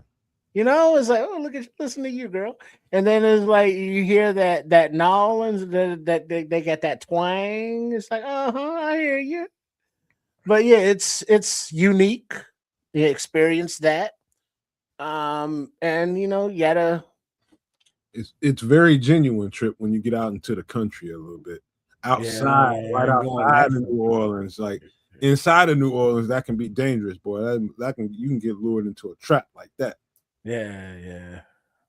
Outside of New Orleans, when you're in the country area where they just country out there, it's so real, man. That's real. That's how they move out there. We when I was growing up, my aunt was good friends with one of her coworkers, and so we got invited to their family reunions over the course of several years. A couple, they were in Washington D.C., Detroit, here in Chicago, and then they had some cousins down in Baton Rouge, Louisiana, and so we would go down there. And once you get accustomed to the humidity, which you never do, the hominess, the friendliness, just the non, it's like they don't give, what designers are. They don't know nothing about none of that. They're just like everyday people. Country as all get out, but nice folk, very friendly, very kind. Them be the people you need on your side. And Mhm. you go down there, one of the things one of my pet peeves about being in the South as a northerner, and and how Southern people perceive us right away. And I noticed that like before I moved down there, over the years going here, going there, down there, I noticed that there's a little bit of trepidation between us and Southern people because of how some other Northern people have come down there and represented themselves, calling them country and slow ass, all that kind of stuff, thinking because you live up north, you're better than somebody kind of attitude. And that's as bad as going as an American to another country, looking down on another country because it's not what you're used to. It's as bad as that. And one of the things I did when I was down there is ingratiated myself in a way that I let people know, man, that ain't me. You know what I mean? People, I don't like that. I don't like that shit whatsoever. Country is country, and it's country motherfuckers right up here in Illinois. You know what I mean? And I let them know, like, Country as all get out. yep, ain't no different between us. Y'all just go different than us, man. You know what I mean? You know, it's funny, and pardon my French, but I remember describing this to somebody at somewhere, and I was just like, the difference between us, and we was talking about some street shit, right? I said the difference between us and y'all down here is like we can hear y'all coming from a mile away and know exactly how to handle that. And up north, I was like, man, these type of people, these type of motherfuckers lay up under your mother's porch eating rice for 3 weeks, waiting on your ass. You won't hear nothing until it's time. And that's the difference. You like everybody is so loud down there, but that's just the culture there. That don't mean they slower or none of that shit. It's just the culture, man. Right, because they got a country twang or maybe talk a little bit slower. Doesn't mean they're dumb or stupid. It just means they talk a little bit slower. You got a little twang to them. That's it. They plenty smart. They just got a little That's just Southern shit. Y'all here probably hear fireworks going outside my window. It's gonna be like that for the next few days, man. It's been like that for the last 2 weeks. But shout out to Michael White, just busted up in here. He said, "Yeah, Nomad. I remember Chuck Brown and the go-go music from the DC area in the late 80s. Here we go again. Was a favorite of mine. I think, and you know what, Michael? Thank you for coming up in here and making circling me back to that, because DC and the go-go scene is probably, besides that music down in New Orleans, probably the most underrated music in the culture, and some of the toughest music in the culture. You know, you got to have a certain taste for certain kind of instruments, and you, like me, I love drums, I love horns. So either one of those musics definitely, it meshes with me. So yeah, he's right, man. That's some of that shit. Chuck Brown, man, dog, it's some dope ass music down there. But I mean, when I hear go-go, the first thing that comes to mind is when I was on campus at Norfolk State University, Norfolk, Virginia. You know, checking them out on the weekend, and we was at a party, and they played, you know, "Let Me Clear My Throat." DJ Cool, come on, son. People lost their shit. But then outside of the East Coast, I think the most popular go-go song would be from the Spike Lee movie, School Days. Oh yeah. That was the introduction to the world to go-go music through that movie, I think. Unless I'm mistaken, it might have been some other movie that did it, but from what I know, that was probably the introduction, go-go's introduction to the world. And you know, so you know, they thank Spike Lee for that, because that was a nice music placement, and that song was dope. You know, hey, sexy, I want your butt, hey, do I in the butt? And you know probably, what I'm saying? You know the song. Let DC people tell you that's the most commercial go-go you can imagine. Well, it is, I'm sure. Marie, one thing.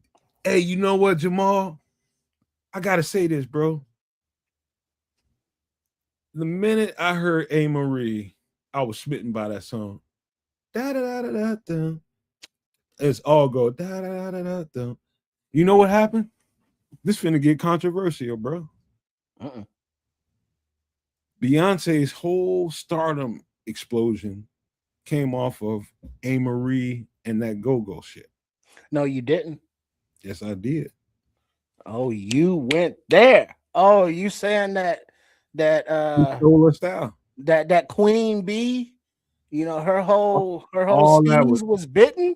All that was Marie.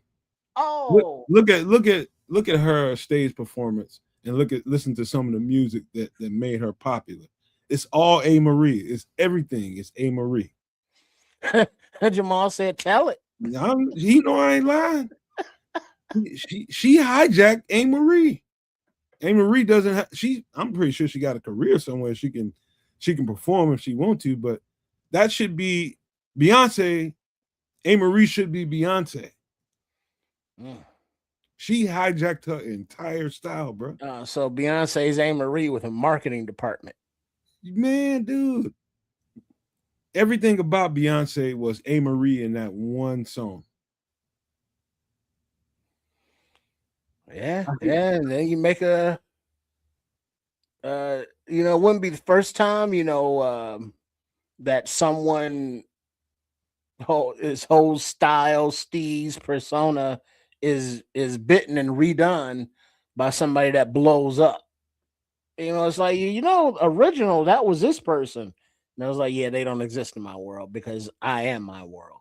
Jay-Z wouldn't have a career if Biggie was here. Yeah. You know, he you know, still probably be in shit Rikers Island or some shit. You know what I mean? Jay-Z would be a Marcy son. He'd be a regular degular on the rap scene if Big was still here. You know, but now you got you know, him and her, you know, power couple. And And then you get the kids, you know, they're gonna be, you know, young royalty, you know, And because who? you're from a power couple and such. Only in the eyes of people that look at shit like that, not mine. Well, I saw something where that one boy, that Will Smith and Jada Pinkett Smith boy, Jaden, he got some kind of designer thing, and it's like, well, who is he? Why is he a designer? And that shit he's designing is like, well, who's wearing this shit? I actually feel sorry for those young kids like that because they're innocent, man. Well, They coming up in the shadows of people that society has deemed as superstars. mhm. That's it's kind of hard for you to carve your own niche or your own way when you got that going on. But one thing about life is no matter what, you gotta go above and beyond to be an individual. And, Mhm. and Well, that's the thing, you well, gotta I insist. think I see what you're saying, and like they have their own issues. Let's say growing up in the spotlight or in the shadow of the spotlight.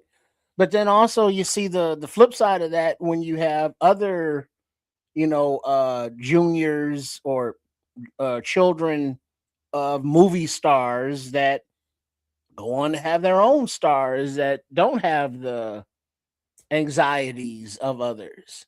You know, and it's like, oh wait, who her mama is? Oh wait, they're actors kids, because I can't even think of all the names now, but there's so many, you know, young actors and actresses that are children of, you know, famous actors and actresses. Mhm. And it's like, well, yeah, the everybody's different, everybody's household is different. But if you look at their mama and daddy, you know, if they ain't right, you can see they got it honest. I'm just saying. Mhm. Look at Michael White. He says, "I appreciate that, Nomad. It's an underrated form of music. While rap held the coast of America's attention, house and go-go are rising like a phoenix from the past." I'm telling you, he's right. Mhm. That's how Well, things go. It's going full circle right now. Well, I didn't realize how. I mean, being, you know, there when House was originated, that it like Tyree Cooper and Farley and Frankie Knuckles, you know, went to Germany and Italy and all overseas, and people love house music over there, like to this day. Hmm.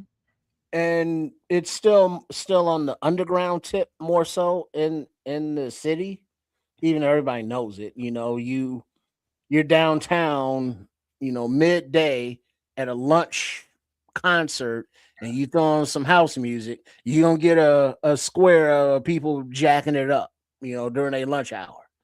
You know, everybody knows it, but outside of the city, I didn't realize that it was more of an international thing and not just local. I got to say this, Trips, and this is for you, Michael. All you have to do is listen to the intros of Nomad at Night. I guess you can call it some extra sauce. Ain't really hip hop influence, but Feed the Bears. You listen to that intro, and that's you guys' first taste into what I like to produce. The kind of music I like to produce. My heart and soul is hip hop, but let me tell you something. To be conscious is to understand the moment, and to be able to understand the moment, you have to be different.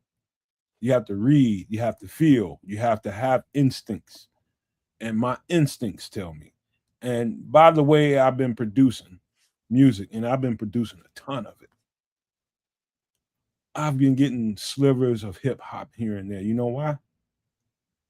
Because the collective consciousness is tired of that fucking sound, and they're tired of what it's doing to our communities, our culture.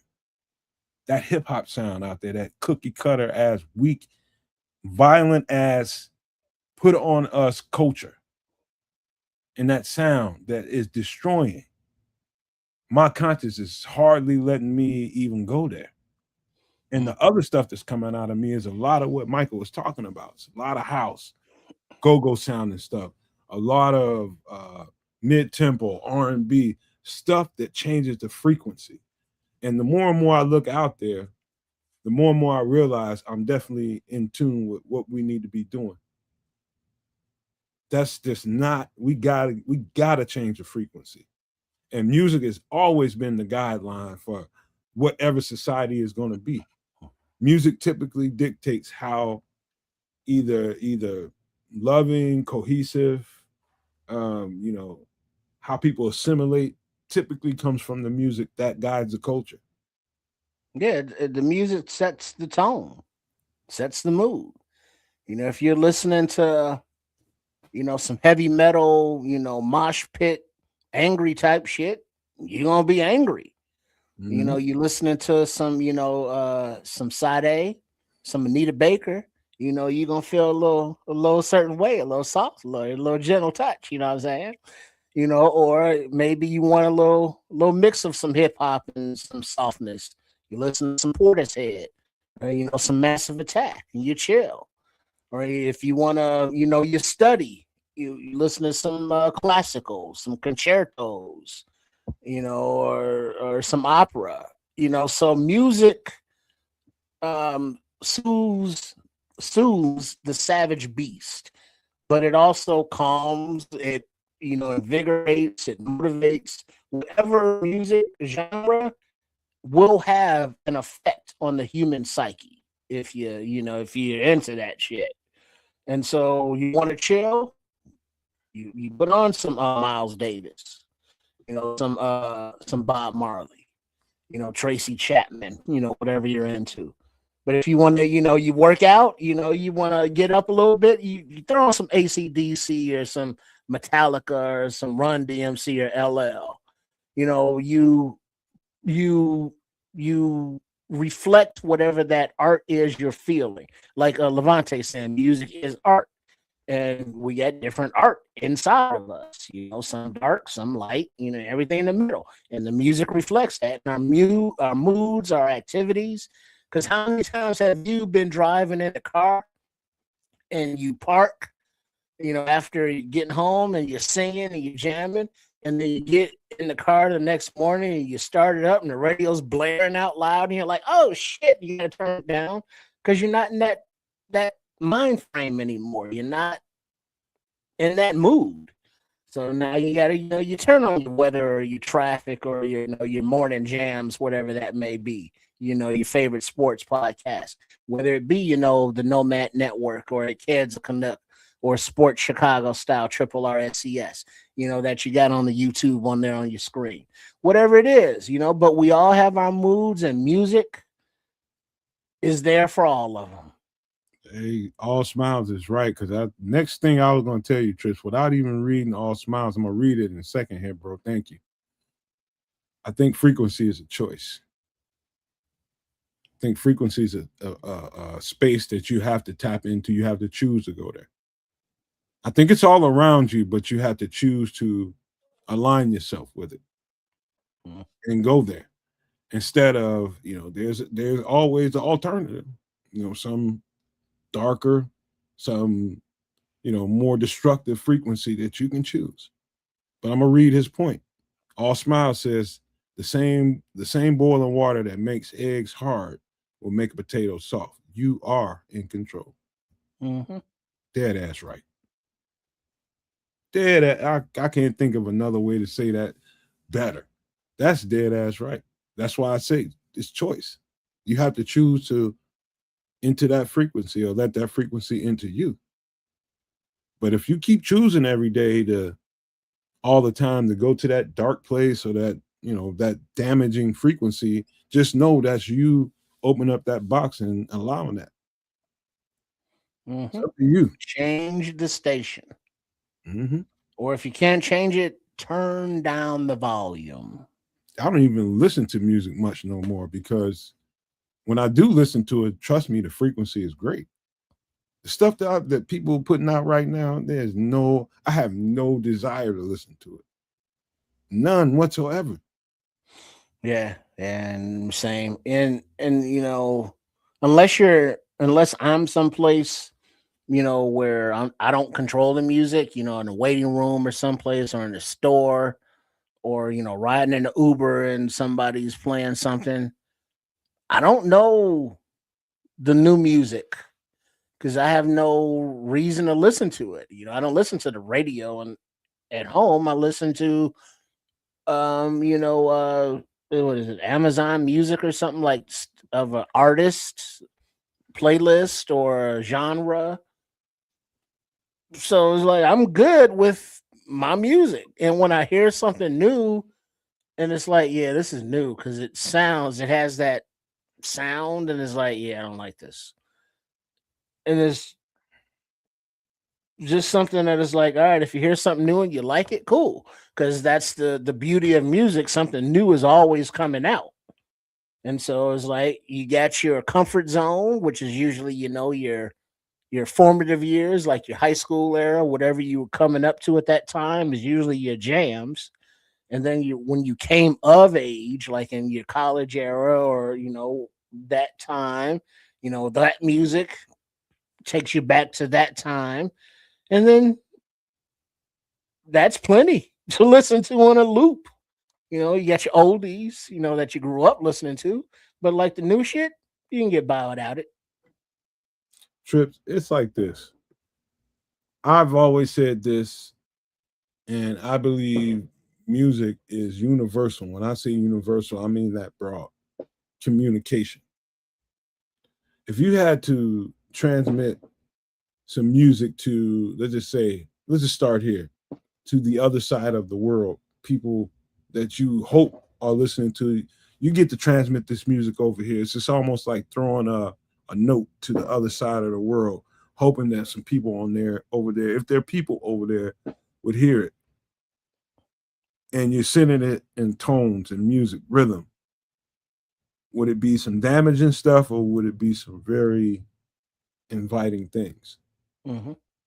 You got to think about it that way. And those people that's receiving that, just like, okay, I just heard from the other side of the world, and this is what they send me. I don't know what it is, but it sounds good. Should we make our way there? Mm-hmm. You know what I mean? Simply that. Let's just take it out a notch here, and let's just say you got to transmit that out into space to some other realm or region of the universe. For the first time, they get to hear what we sound like on Earth. What would you want us to sound like? Do you want to hear a boop beep boop boop boop, or more like a trip? I'm a thug. Yeah, I mean it's What's the that message simple. you want to put out there? It's that simple. It's that simple. Right now, the frequency in the hip hop culture right now is extremely harmful and it's intentional. I don't care what nobody says. It's very intentional. Mm-hmm. The people that are placed in positions to be influential, that's very intentional.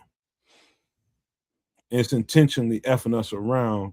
And until people realize that and get over what you can get out of it from a dollar aspect, we can't wait for that to happen for the people that's receiving that money to have a change of heart. No, we have to have a change of heart and not listen to that bullshit. I give no airplay to none of that shit, but I did see something recently that was it Lil Wayne, and he's was that's Young Money Records, I think. I don't know none of the music, but I saw that one of the football agents, the agent of Travis Hunter, and I guess some other players, are joining under Young Money under a agency umbrella. So they're expanding, from their music industry investments into the football or the sports agent realm. So it's like, huh, cool. I see where they're going there, and I can dig it. I still don't listen to none of their music. And I don't know if I would, recommend their sports agency, even though I know nothing about it. But if it's affiliated, probably not. Hmm. Yeah, I'm just done with the big name people out there because most of them pretty much tasted forbidden fruit. I don't care how they morph into what, they tasted the forbidden fruit, and you can't trust them no more. But that's the I don't what's going on with Coach T, Mike. If you don't want to tell me live, you can let me know. And that's the email right there. Oh yeah, what's going on with Coach T? Because Yeah, I last know. I heard, he was He's coaching. yeah. I ain't been on Twitter, so I don't know.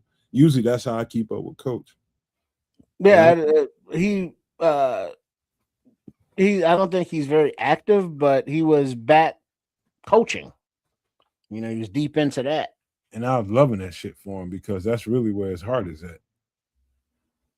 Fooling and fussing with people on, doing these podcasts is hard to do, man. When you got football X's and O's in you like I do, and he does. I just found a good happy medium. Hopefully, Michael, you got this email down. Let me know if you want me to put it back up. But yeah, I told Coach, man. I told Coach the last time I talked to him. I just said I'm glad that you finally got to where you need to be because that's really where you want to be. Is coaching the X's and O's. Mm-hmm. Trying to coach it out here in the internet with these, Bears fans. They just going, I love doing it, and I hope. And I'm gonna ask you this trip before we move to another thing. When I sometimes I feel like I'm doing too much when I start breaking down football and trying to describe what I see with football, whether it's within a play or structurally in a scheme or something like that. Sometimes, I feel like I'm doing too much.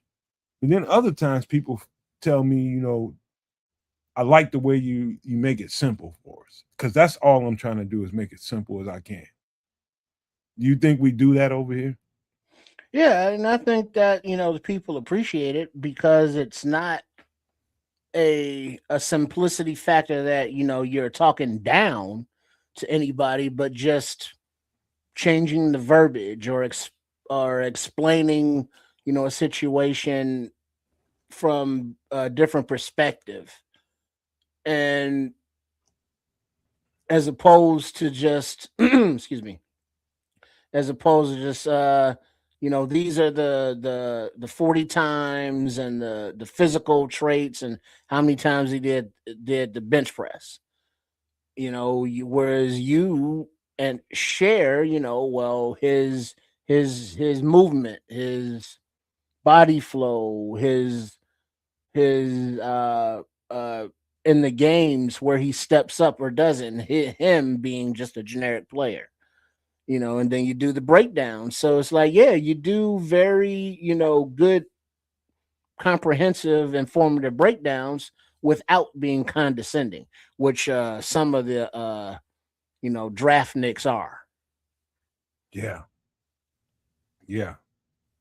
Thank you for that, man, because I remember the first time I was on the show, I told people the only reason I'm here, and the only reason I'm choosing to share what I know is I feel like it's a space where somebody needs to come out here and make it simple.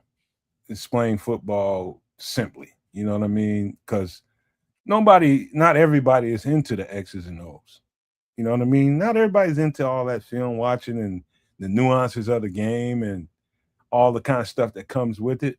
Just break it down and make it simple so that anybody listening can understand. I remember I told Shorty that was the goal. And I believe since then we've achieved that. You know what I mean? And I intend to keep doing that shit because I do think it works. It works, man. You don't look down over your glasses over nobody that don't know football like you know football because we're not the same. But that don't mean you look at that person as an other. Mhm. They just want to know. And if you can help them, you help them. And I do think people want to know. I Yeah. miss Coach T, as a matter of fact. Shit. He helped me not have to do so much explaining because he did it so well. Shit. I missed that motherfucker. Shit. But I know where he's at. He'd rather be out there with a headphone on, guiding young people. That's what he wants to do. The main thing being young people. He likes to mold young people, which I did that for far too long, and it's time for me to focus on myself now. So, all right, we need to get into some other stuff. Me being football. What up, Scrolls? Red Baron, what up? Hey, email me with that information, man. I'll holler at Coach T. I might have his number. I don't know, but I'll holler at him. Give me his email address just in case I don't, please. But let's get into some football. Let's start off with the Bears. Too bad Kedz ain't here for this one. I think he might enjoy. So shout out to Chat Sports and Harrison Graham. Pick this one up. So this is Paris Johnson on the right hand side of the screen. He is he got drafted the same time as Darnell Wright. Paris Johnson is a left tackle. Darnell Wright's a right tackle. But Paris Johnson is asking for $40 million. God damn. Yeah. And what people seem to be worried about is how much Darnell Wright might have to ask for. I'm going to just start off right from the top. Number one, I watched these two guys immensely. I watched a lot of tape of both of these guys. And I'm telling you, not just because he's a Chicago Bear, but I thought from watching both of these guys' tape, Darnell Wright's a better football player. He's more dominant. Now, Paris Johnson is a little bit more athletic. And I'm going to tell you, that should translate to a better run blocking offensive tackle, but it doesn't. Darnell Wright's a much better run blocking offensive tackle. If people might argue that Paris Johnson is a better pass protector. I would argue that. I'll be one of those people that argue that. I think they're somewhere in the same neighborhood. But overall, I think Darnell Wright's a better football player. And this guy's asking for $40 million. Reverberations of that trip could be, I don't know. Well, I mean, he could ask for $40 million. That don't mean he's getting $40 million. That's true. You know, so even let's say what up, FFG? What up, FFG? But let's say they are comparable. Just being on the left side, don't they make more than right tackles? That used to be a case. I don't know if that's so much the case no more. All right, so possibly I think I heard like 25 million a year was like a price, or not a price, but a number put on for Darnell Wright. But shit, 40? Damn. Hell no. If he don't get 30 plus million a year, it's a shame. Well, what's the this is where Kedz needs to be here. Because how much I don't know how much tackles make. Is it 30 million? Is that high now? The top tackle is anywhere between 28 and 31. It's always got to be the next guy up that expands the market. So 35, 40 would be pushing a little bit, but 35 would be like, I guess, the new high possibly. I think you bid high and you land somewhere in between.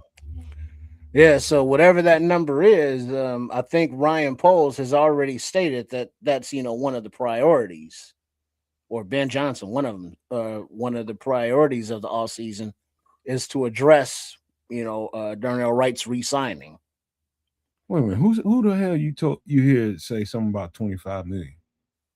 I don't know. They think it was someplace, I couldn't tell you where, but that was just kind of like, probably about 25 million is the going rate that he'll get at right tackle. We'll see an FFG saying Paris can't play in the cold. just because he played at Texas and he's playing in Arizona and inside. Now that's why he's saying that. You might be right. You might be right, FFG. I'm going ahead. I'm gonna take that, but I can't stand when people slight somebody like that. But he gonna have to play in the cold, goddamn it, because the temperature drop below 60, he's done. Yep. But I think he's a much better player. Let me read this. Michael White says, "I appreciate your player perspective on the NFL game. You're realistic and informative. I'll be with you the upcoming season, especially a few days after the game." That's what I'm talking about, man. Come on back, bro. Come on back. Because we never, we gonna always bring the right perspective to each and every ounce of a game and the season and players, and we're gonna break it down the right way. That's one thing we take pride in doing over here, is giving you a breakdown and having an understanding of all this stuff in a way that ain't trying to get clicks and views, man. I don't care about none of that no more. That used to be a thing with me. I don't give a shit no more. I'm just talking about giving the people what they come looking for, and that's information. Everything else, I've done my job after that, and we've done our jobs after that. So, again, man, but Darnell is a better football player all around. In every aspect of the game, he's a better football player. And this guy, maybe his I don't know who put that out there. I'm sure you wouldn't hear about it if Paris didn't have something to say about that. But if he's trying to set the market at 40, good for him. Maybe not so good for us, but I want them guys to get their money. Yeah, and you're gonna have to pay the guys that have earned it and that are worth it. And the going rate is what the going rate is. You may not like it. Well, guess what? You don't have to like it, because that's what the going rate is. And I'm sure that the money people there in Hallis Hall, get the spreadsheets all, laid out for their future finances, and that Darnell Wright is, one of the players they want to take care of. Now, FFU saying Wright's still on a rookie deal for 2 years. No, here's a problem with that, FFG. I'm gonna tell you the problem with that is, number one, I think you already waited a little too long, but I think this is where he needs to be. He's already made all pro. So the dollar value just went up just by that. So you wait next year, 35 million. Yeah. Or 45 so million. You want to tackle this bear right now. Right now, as fast as you can, get this wrestled down to the ground and handle. Because where his trajectory is going, you ain't gonna want to go, you ain't gonna want to meet that. I'm just telling you right now. Let's just say we take off next year and he's a major, like he was this year, a major piece of it, and why wouldn't he be? You think you got a problem now, you're gonna have a big ass problem by the end of this year. You wrestle this bear to the ground and get this thing done. Agreed or disagreed, Trip? Oh yeah, I think he's earned, the any benefit of the doubt to say, well, he needs to prove it another year. It's like, no, he doesn't. Nope. We see who he is, and he's, he's the embodiment of what Ryan Poles wants, as far as his toughness, as far as his love for football. He fits what Ben Johnson wants as far as his athletic ability in the run and the pass. He's an ascending talent, and we need those. So you get him, extended now at, let's just say 30 million, whatever the number is, as opposed to waiting, another year. And now it's like, well, now 140 million, because we want him to keep ascending as a player, and he's still young enough that he would keep doing that. But as he ascends, he's going to want more money. And so if you could lock him in at a good, fair value for him and for the team, you do that now. Because I think Darnell Wright is beyond the point of, well, is he our, right tackle, of the future going forward? And it's like, well, yeah. There's no doubt about it. One of the things I noticed when I was watching the Ben Johnson film when he was in Detroit, there was no question where most of the balls were going to be run at. That was on wherever Panay Sewell was.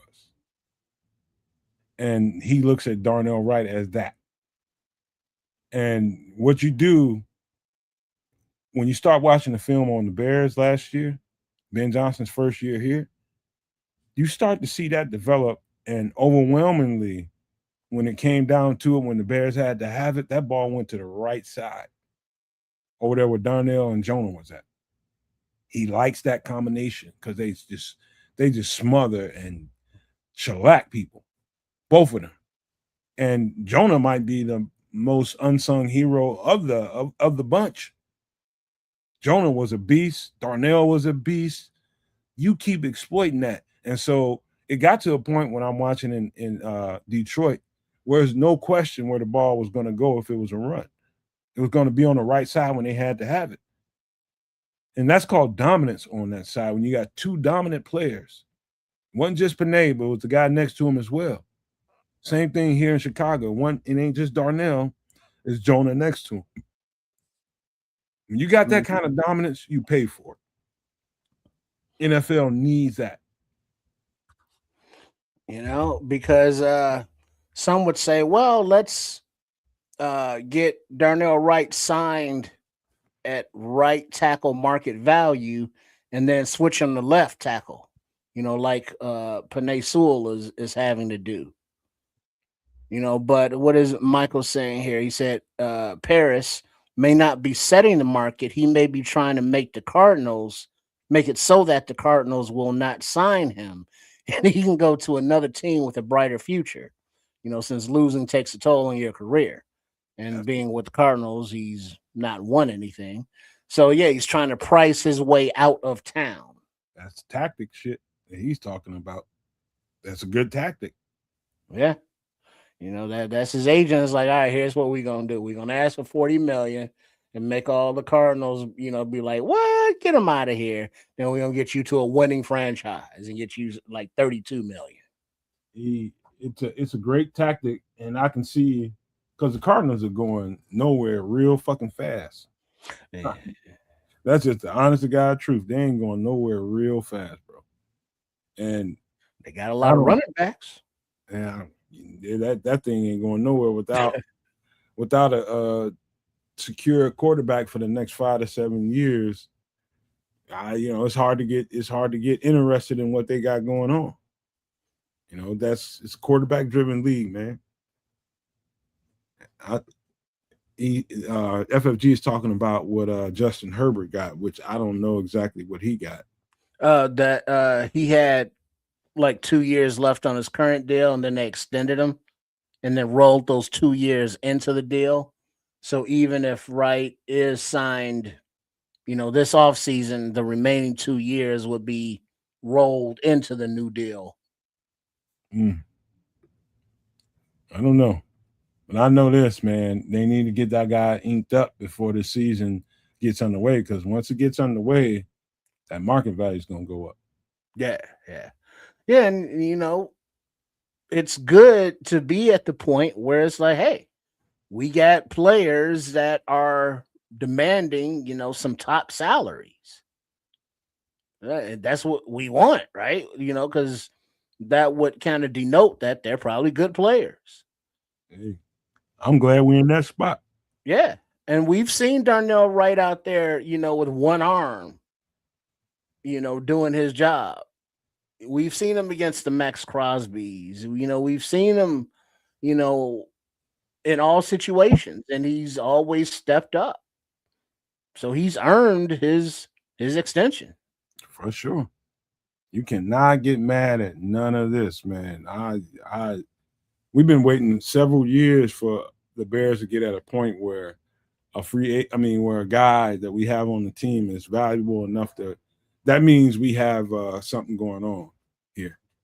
To me, we got an offensive lineman that's good enough we got something going on. Let's just say that. Just leave that there, man. Let this thing play out the way it's going to play out. I'm not going to try to, play this guy down, man. I want him to get every dime he can effing get. because the next story we're about to talk about is the worst thing in the world. And it's football related, but it ain't Bears. It ain't Bears, but this is sad. I don't know if you guys heard about this story. Let me just read what's on here. He's former NFL superstar Chris Johnson has revealed that he was diagnosed with ALS at 39 years old, now 40.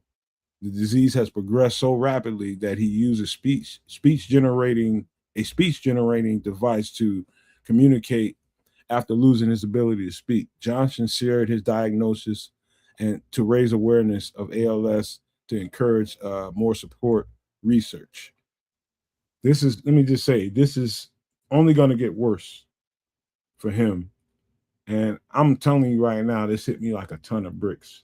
Just the thought that at 39, he was just, before that, he was just fine. And then at 39, he goes to the doctor, gets this diagnosis. And by the time he's 40, it's progressed to this part where he can't even lift, move. All he can do is blink and tell this AI generated device what he's saying. That's crazy to me. Number one. Number two, shout out to Chris Johnson and his family. And Lord, I support it. I just can't help but to go here, Trips. And I know you're going to say a bunch too. I'm connecting this to football.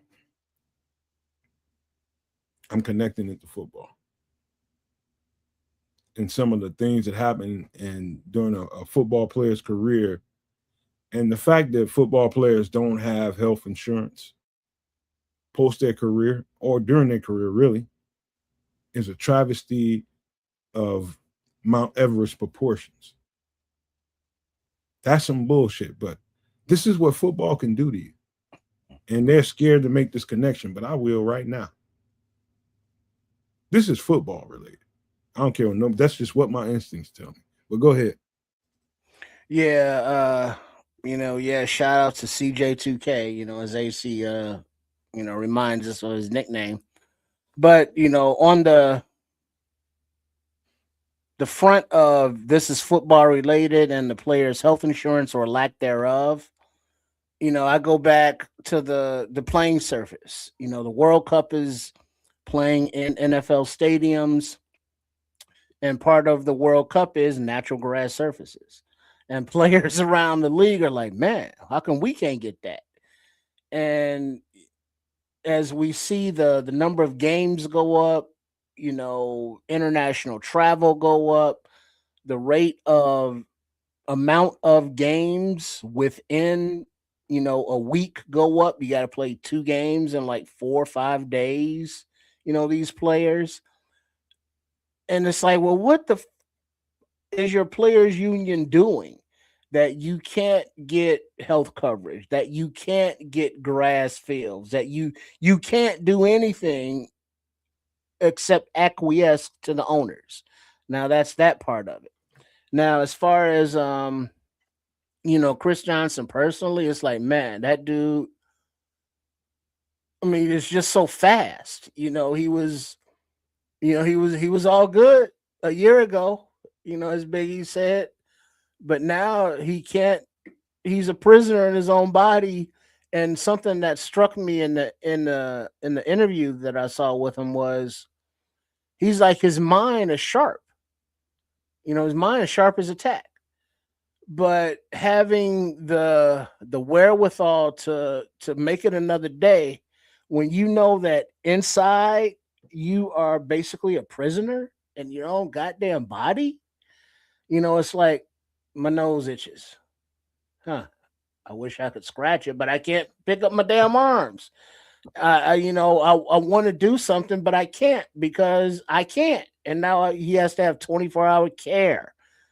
Shout out to his family, that, supporting him. And luckily, I guess he had the resources enough or the notoriety enough to be able to be under the care of, a medical team that is, working hard, and he's able to have the resources to have the little talk screen thingy And so, that's all good, but I don't know I could do that. If I have a stroke or something where my body don't work but my mind's still up in here, like, and I can't talk, me can't talk, me I Yeah, got stuff I want to say, but I gotta no.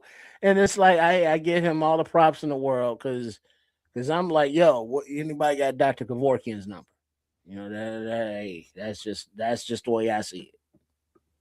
one of the things he said during the interview, which I love about him, and it is literally what he said. It's one of two things, bro. It's either you give or you fight. Mm. And he chose to fight. He could have went suck a way out of this, man. And like you talking about, Dr. Kevorkian it out. He could have went there, but he chose to fight and raise awareness and let people know. I got a feeling this ain't going to be the end. This ain't going to be the last thing that he has to say. But I appreciate him for having the cojones to let people know what his condition is. He could have tried to slink away from the spotlight and go deal with what he's dealing with, but he came and brought it to the world. And the ironically funny dark part of it was he brought it to the world in his own voice, even though he can't talk, because he they were preparing for this time, back then a year ago, or less than a year ago, whatever the time frame, and they had him record words and sayings and phrases, so that now when he uses this device, it's actually his voice. Mm-hmm. And it's like his mouth ain't moving, but his voice is talking, not a computer, voice or AI language, but his actual voice saying these things. And it's like the technology is advanced so that it can do that, but it can't do shit to fix his body. It's so messed up, man. I can remember, and that's the thing about major sports and athleticism, and being a public figure by way of sports and entertaining people, just entertainment altogether. People see these guys as its just like you're an it. You're here to entertain me. That's all I want to know about you. Anything else, I'm gonna judge you for. I'm gonna judge you for anything else outside of your entertainment to me. So they love you while you're on the field. You get off the field and some stuff started to happen. You get into real life situations. That's where the judgment comes. And I look at this guy as a man, a father, a husband, and somebody that's come a long way, made a lot of money, and hopefully he saved enough, because there's really there's no safety net here. Oh. There's no safety net. Only thing he can do is hope he saved enough, and hope if he didn't, that some people pull together and help him out, help his family out. But this is going to be a long road for him, and it ain't going to end well if he doesn't have the right kind of money to help facilitate this. This is just going to cost more and more and more money. Well, the bad part is it doesn't matter how much he has saved, because he's going through that. You would hope that he was able to make some investments that has some residual income, and he has stuff coming in, because with the lack of a comprehensive healthcare plan, this diagnosis, he's going to need 24-hour care, for the rest of his life, and people can live with this condition for many, many years. And so whatever is saved is going to be gone. And relying on, the government or GoFundMe's or the kindness of strangers, should not be a plan. But but it is what it is, I guess. This has probably already cost them millions. I ain't gonna say that as a fact, but I would imagine it's at least costing several $100,000. Oh yeah. You know, this is gonna be bad, man. Oh man. Let me see. I hear you, Michael. I just got to turn a corner real quick. I'm gonna read it. Let me read it. He says, "Let me connect this to the Bears and their unwillingness to pay taxes on their new stadium. Why should the public pay more yet they not willing to get together and pay and take care of former players?" That's it. When you hear me fussing and going off about F the Bears and F the ownership if they can't pay their fair share, this is part of it. Michael hit it dead ass on the head. Part of paying your fair share could help people like this warrior that's been on the field doing this stuff for our entertainment. That's exactly right. Part of that, paying your fair share, and people wondering why the Bears why the NFL doesn't provide insurance for these former players. That's why, because they're hoarding everything for them fucking self, and I don't respect it. How many decades do you think that the NFL, has known that it's like, hey, when human beings ram their head into other human beings at a high rate of speed, it does shit to their brain that's not conducive to long lives. They have the data. They just don't publicize it. They don't act on it. They don't take the precautionary measures by saying, hell, we're going to mandate guardian caps. We're going to, mandate that players have health care for the rest of their, lives, or after so much service time or however they do it. One play in the NFL, you get insurance forever. I don't know how do you want to do it, but you need to do something because it's not like the NFL can't afford it, to the point of paying their fair share. When you make billions in profit, there's room for further investment. And while the investment may not be in players that will continue to, play because they're older or retired or sickly, it's still a good faith, example of, hey, we're going to take care of our people.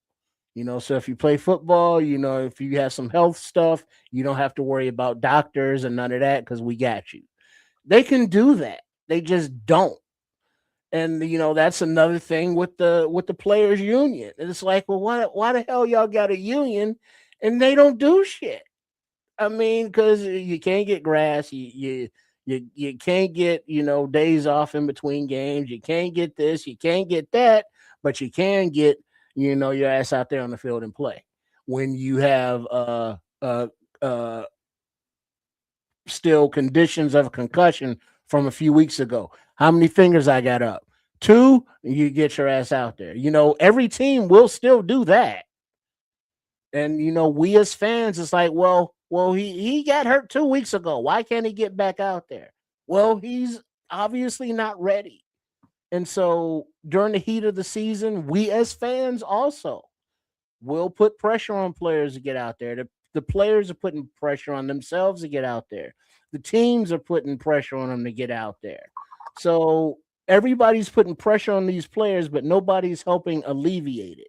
And then we see stories like Chris Johnson and all the other players that have succumbed to head issues. The family of Alton Smith, recently passed. They are sending his brain, to be studied. So there's plenty of evidence that a lot of these neurological issues are from playing football, but football is not doing nothing about it. And that's the fucked up part. And yet players still play and we still watch. Here's what my brain is telling me. There's part of me that wants to boycott the game altogether when I see stuff like this, and for a couple reasons. There's not. I think the problem is we need to stop waiting and waiting and waiting for the NFL ownership, the owners, the 32 owners in the NFL, to have a conscience. That's the problem, is waiting for people without a conscience to have a conscience. They don't have one. Or we'd already be past this conversation. They don't have one. Their only instinct is to hoard not only wealth, money, hoard resources. And so that they are above the fray, and so that everybody else looks like an other. It's a billionaire's mindset. So long as they can stay above the fray, that's the only sensation they get, is so that they can look down on everybody else. They have no fucking intention to provide insurance to the NFL players. It's going to take the people that love the game, that pay for all this merchandise, go to all these games, pay all this wild money to enjoy these collisions and all the fanfare that comes with it. To say, you know what? Damn this. Keep this game. Whoever you can get to trot out on that field, you get to trot out on that field. But in the meantime, until you give these players the security that they need for banging into each other for your entertainment and for you to hoard all the money and resources, we ain't doing it no more. Because if you wait for the ownership to do it, it'll never happen. That's not who they are. That's not what they are. They're all about greed. They're all about looking down on us, the people that's having the conversations about these teams, while they eating caviar and shit like that and flying private jets. That's how they feel like they're human, because they get to be better than other people in their minds. That's what it's going to come down to, man. This should not happen without an NFL response, not a Bears community or a Titans community or anybody else is, doing these things on the internet, without an NFL response. An NFL response, not no effing tweet. Prayers and wishes to Chris. No, we need action. That's what it's going to come down to. And if I have to disengage as a Bears content creator to help see that happen, trust and believe I will do that. But it can't just be a individual thing. It's like, he's got this media outcry. We'll take care of you, Chris Johnson. It's like, no, you got to do that for all the players. It's understood that as gladiators, that detriment to your health and body is a possibility, and probably highly likely. And that's understood. It's like you agree to play the game, you agree to take those risks. But they should be, looked out for health wise. And they're just not. And somebody was saying, I think that was Red Baron, that's on the players union, that. And it's like, yeah, it is. Because the players union has dozens and dozens of examples of former players who've, had their brain matter studied, and it's proven. It's like, yeah, CTE, concussion issues, our ALS, is that offshoot of these brain and issues and concussions and such. And if they can make those correlations, which they can, there's clear and present evidence. It's like, hey, insure us, insure your players. My fault. But no, it's like, no, we're going to add 3 more games, and we're going to add a Tuesday night game after a Sunday game before a Friday game, and players have to play in all 3, and they have to travel to the other side of the goddamn planet to do it. Yep. I mean, that's what we're doing. It's bro, let me tell you something, man. And that was Scrolls, not FFG, that said that's on the players union. Here's the funny thing about that.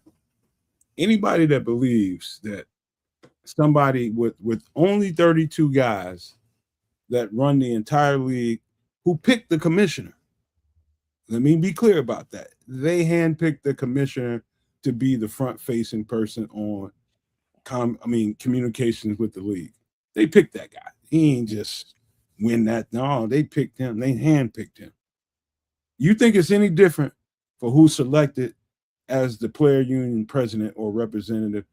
If you think it's any difference than the no, there's no difference, man. So Well, the players union really they're toothless tigers. Well, didn't the players, the NFL players union, in the last few months had a change of their leadership, because the former president and his assistant or vice president were in collusion with the ownership some kind of way. Bingo. You know what I mean? So it's like, all right, this is the players' representation. You know, looking out for self with the owners against the players that they're representing. So, you know, I don't understand all the ins and out or the details of that, but I do know that was like, yeah, they wasn't having that no more. And so that their new rep hopefully has a better administration. But just the fairness factor of it all, you know, they're like, hey, you know, these young men are putting their bodies and lives on the line for our entertainment, for your profit. You know, at least take care of them. The NFL is literally the good old boy network. It's what it is. And you, in order for you to get along and to be able to make ends meet within it, you better get along with the good old boy network. Flat out. Or if I'm wrong, we would have no need for the Rooney Rule. None whatsoever, because there would be diversity within the ownership. There is none. And so with that being said, you know exactly what it is. Whether or not you want to admit that to yourself or not, that's what it is. That's what we cheer on every goddamn time we come on one of these podcasts. We're cheering on the good old boy network, having control and an arms, just knuckle tight grip on these guys that you see on the screen. This guy that you see on the screen should be getting taken care of by the NFL, period. But it's such a violent game, and they just try to mitigate their risk. Like, we can't do that for everybody that comes in. We won't make as much money. No, you won't make as much money, but you will make money. You're right. You still making a profit. Yeah, you're gonna make plenty of money, but you won't get all the fat cat dollars that you want. And so you will choose not to take care of these guys that ruin their bodies to entertain you and your fan base that you make all the money off of. F you. As a former player, man, I feel nothing but animus towards the NFL for this. Because I noticed where it stems from. But that's go ahead. Yeah, it's just, you know, it's like, come on, y'all. You know, can we do better? And I just hope that the new leadership of their union, whatever it is, you know, got a shit ton of lawyers looking at all of the, you know, the safety hazards and needs. And it's like, hey, if we went to natural grass fields, we can reduce the ACLs and MCLs, you know, injuries by X amount. You know, we can reduce the concussions from heads bouncing off the turf by X amount because it's actually natural grass and not some kind of foreign hard substance with concrete under it. So there are things that the NFL can do that the players union shouldn't have to force them to do, but I hope that they do at least force them to do. You know, the players union to do it. There's always, you know why always so much turnover there? Because there's always somebody there that gets in a position that has a conscience. And that's the guy they got to do away with. That's the guy they got to do away with. Oh, he feels for him too much. Time to move on to new leadership. That's just the bottom line. You know, but you would think that as the players union, they're electing their own representation. who has their best interest at heart. But for the last few presidents, it doesn't seem like that's the way. It seems like, the commissioner or the owners have influenced whoever those presidents are. And it's like, well, no, here's what we need for the league, and here's what we'll give you for the players. Man, this is so bad, man. This is so bad. This man. I mean, that man ran for 2,500 yards in a season. 2,500 yards. Broke Yes. records. And at 40 years old, this is his fate.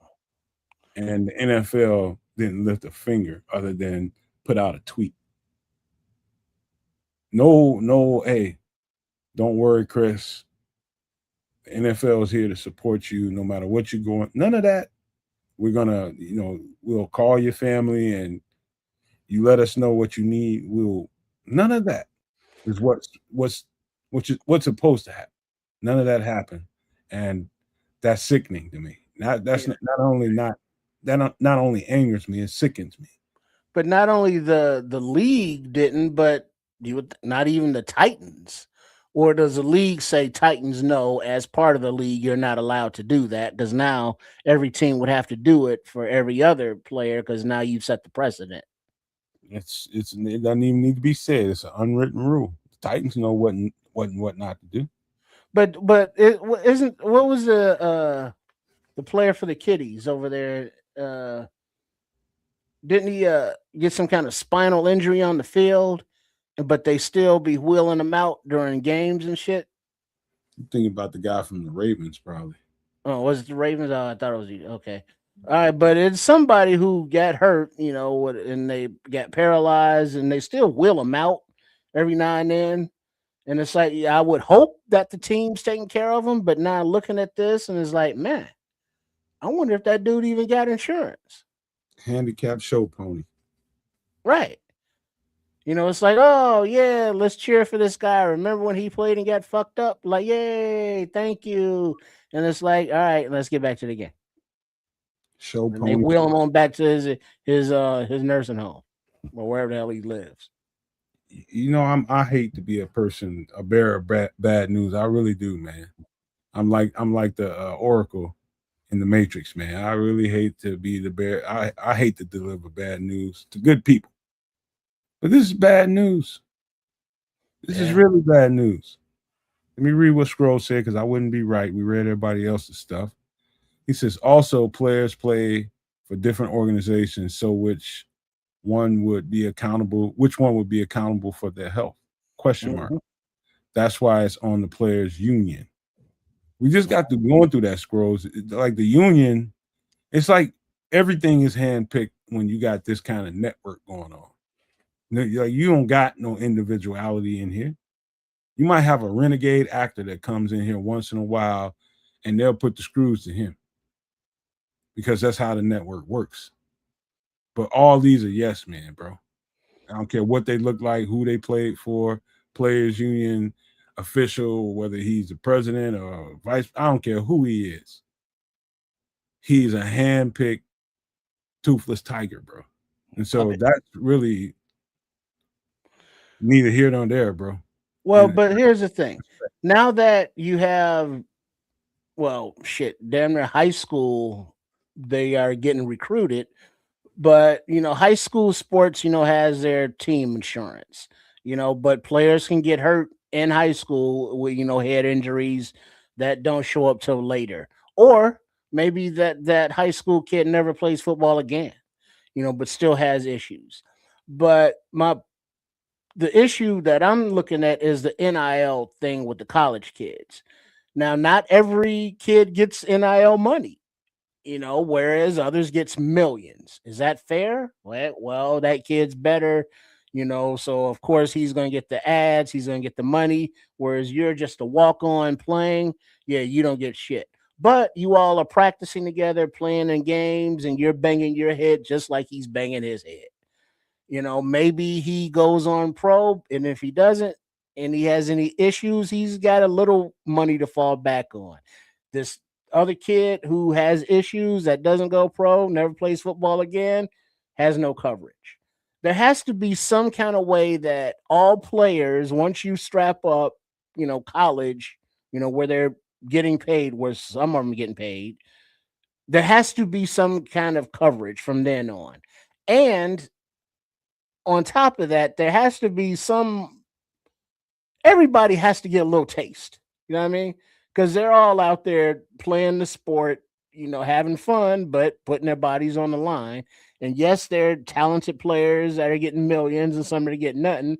But can the ones getting nothing get a few grand, get a couple stacks? You know what I'm saying? Get a little something while they, top guys get paid. And as a players union thing, can we just increase the roster by maybe a few spots to give guys some extra time off to heal or between games, or instead of 53-man, make it a 60-man roster? Is that really going to break you?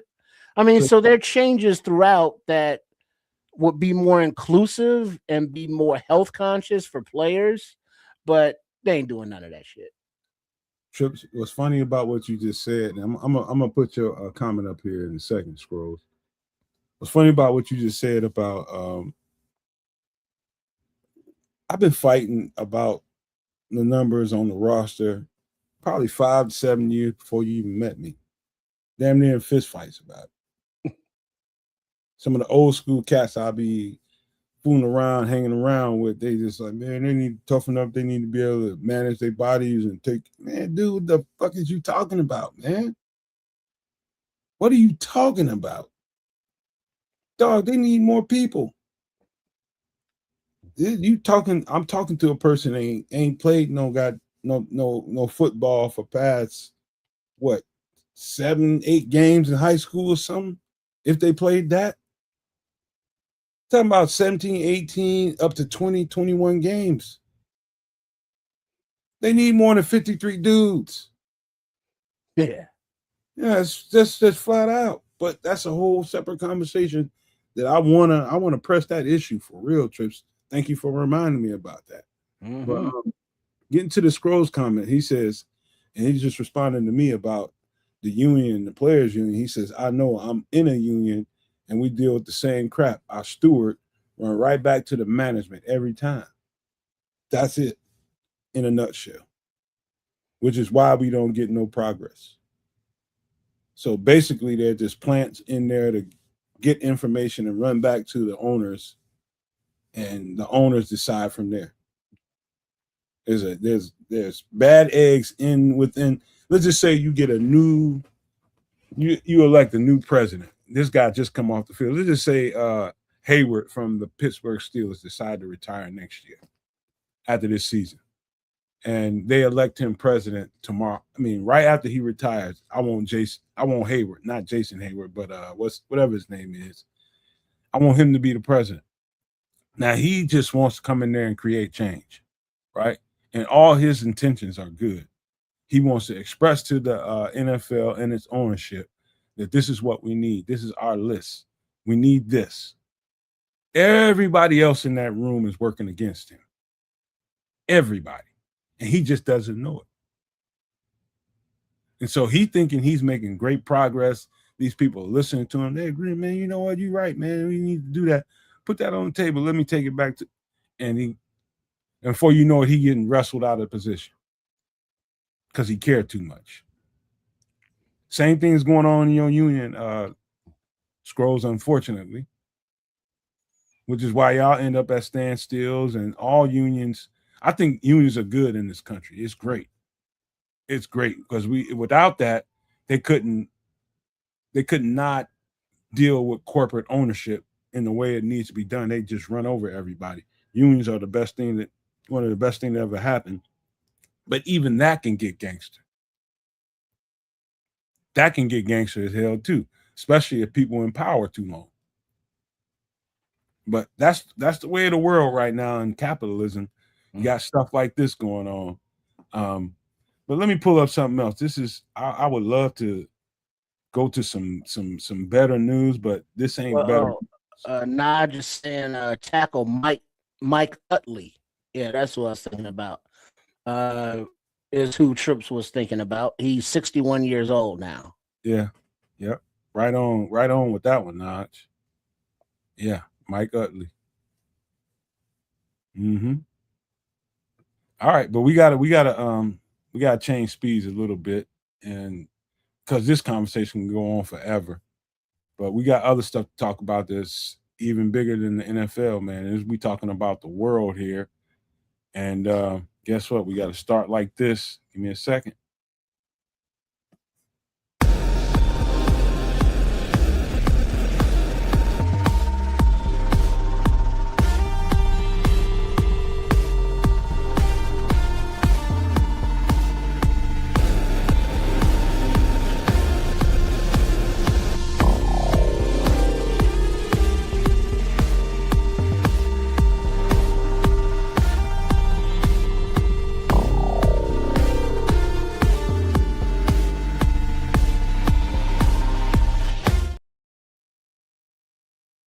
Okay.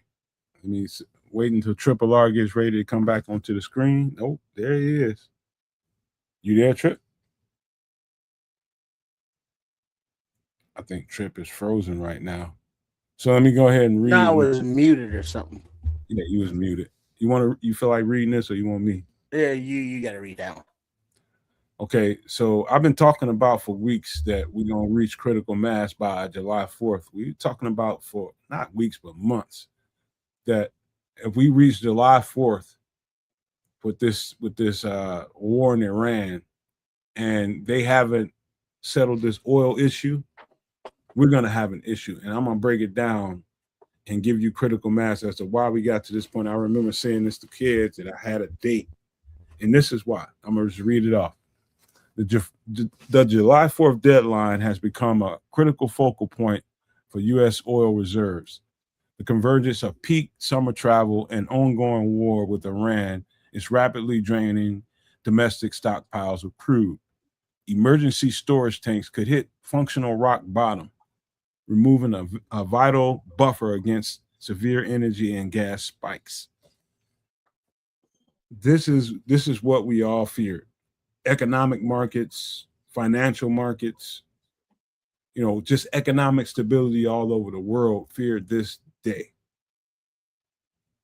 We already was up against the edge of effed up in the beginning. Now we come into July 4th and acting like everything is normal and everybody's just traveling all over the world from the United States and acting like this is normal. No, this ain't. Trish, what's your thoughts about anything that's being read here, man? Because we had a point here. I mean, what can you say? You elect a clown, you get a shit show. So we are just living in some of the wake of the crap barge as it sails through, and the stockpiles that were there, the emergency buffer ain't there no more. So the costs that we have to pay and absorb through the higher cost of everything, not only just the actual fuel itself, but everything that is tangentially related to the higher cost of fuel, meaning things that are transported in, trucks. What up, Smitty Q? So, I mean, this is elections matter. So this is, the result of very asinine decisions. And as the average citizen who's not paying attention to politics or paying attention to, geopolitical issues, they're just going about their day, getting the kids to school or getting to work and home, and they don't notice anything until prices go up. And it's like, wait a minute, what the hell is this? I put in $30 and that should fill me up, but now I got half a tank. What the hell's going on? I spend $150 at the grocery store. I expect to have 10 bags, not 2. So people that aren't really paying attention only notice when it hits them personally. And like with the healthcare issues, until they get sick or their family gets sick, and they realize that the safety blankets that the country used to have, like these emergency backups, aren't there anymore. Now there's going to be an uprising. But as far as people know, things cost more. There's a war going on. We don't know why. We can't control it. We just trying to, pay this month's rent, pay this month's mortgage, trying to get some food, maybe blow up some fireworks, have some barbecue. I don't know. We're trying to do our typical customary things, but these are not typical customary times. But the longer that the unaware are walking around with, their heads in the sand or blankets over their eyes, the more reality is going to hit them in the face really fucking hard when things are to the point that it's like, hey, the people that have been telling you to maybe stock up on some stuff, some food, some necessities, some water, and you didn't do none of that. Now, whose fault is that? So there's going to be a lot of reality checks coming up, even though we may avoid, this disaster or that disaster. There is always going to be another disaster. And especially when our leadership is self-imposing these disasters, it's like, yeah, so, just prepare best you can. I'm going to tell you something, man. And this might be a little bit controversial because, I don't like politics on this channel, man. I have my own politics. I think the way I think and I do the way I do because, I don't just think about myself. I think about everybody around me. That's the way I go. When I go vote, I think that way. You know what I mean? What's the best for everybody? However, on the flip side of somebody like me, you have so many people that are so intentional about wanting to strike a blow to the people that they don't like, whether it be because what color they are, what they believe. I can understand to an extent if you talking about trying to hurt people who are devilish. I'm talking about straight devilish, and if they got political power, you should probably want to get them out of power. But it's not that. It's a racial thing going on right now where people want to hurt people that don't look like them. They want to strike a blow to people that don't look like them so bad. Even if it takes them to slap themselves in the fucking face with a Louisville Slugger, they'll take that just to try to hurt. And you might not even land a blow on this person or these people. You might not land nothing, but it's worth it. Their impulse and instinct to hurt people that don't look like them is much more powerful than my own safety or well-being. That's what we're dealing with. That's the problem. I'll slap myself in the face with a bat 100 times just so I can get a chance to hurt that. That's the problem. And if we had better people on this continent that are willing to just say, you know what, I was raised with this mindset and these thoughts, and I ain't never broke that cycle. And that's my problem. But you don't have that kind of self-reflection. You just got people that feed right into their stupid ass cycle. And because their inferiority complexes help that. It's nobody else's fault but yours. If you help this happen.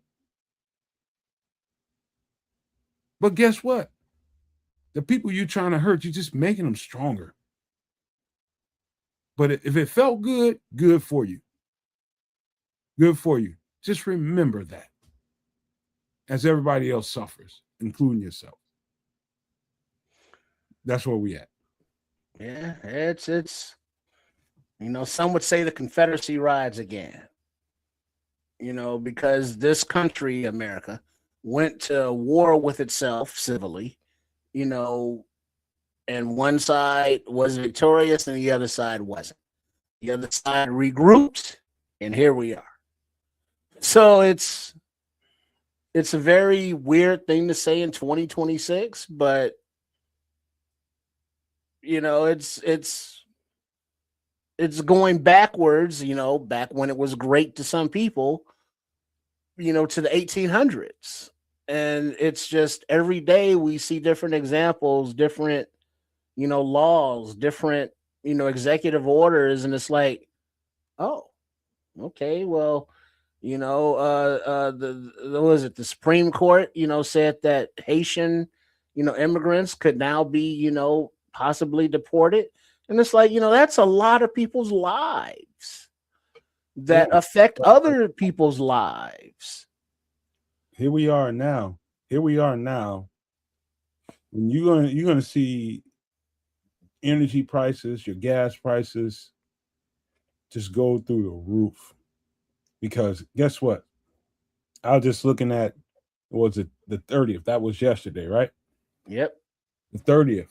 Oman, critical partner to the West for a long, long time, right there in the Middle East, right there next to in the region of Iran and strategic partner, broke ranks and decided they're going to make a deal with Iran to charge a fee or a toll to anybody coming through the Strait of Hormuz.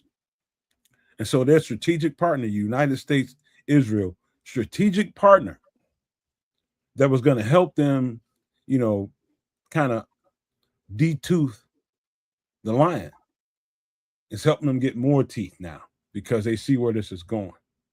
There's no win situation for us here. It's a lose lose situation. And the only thing you can do is mitigate the loss at this point.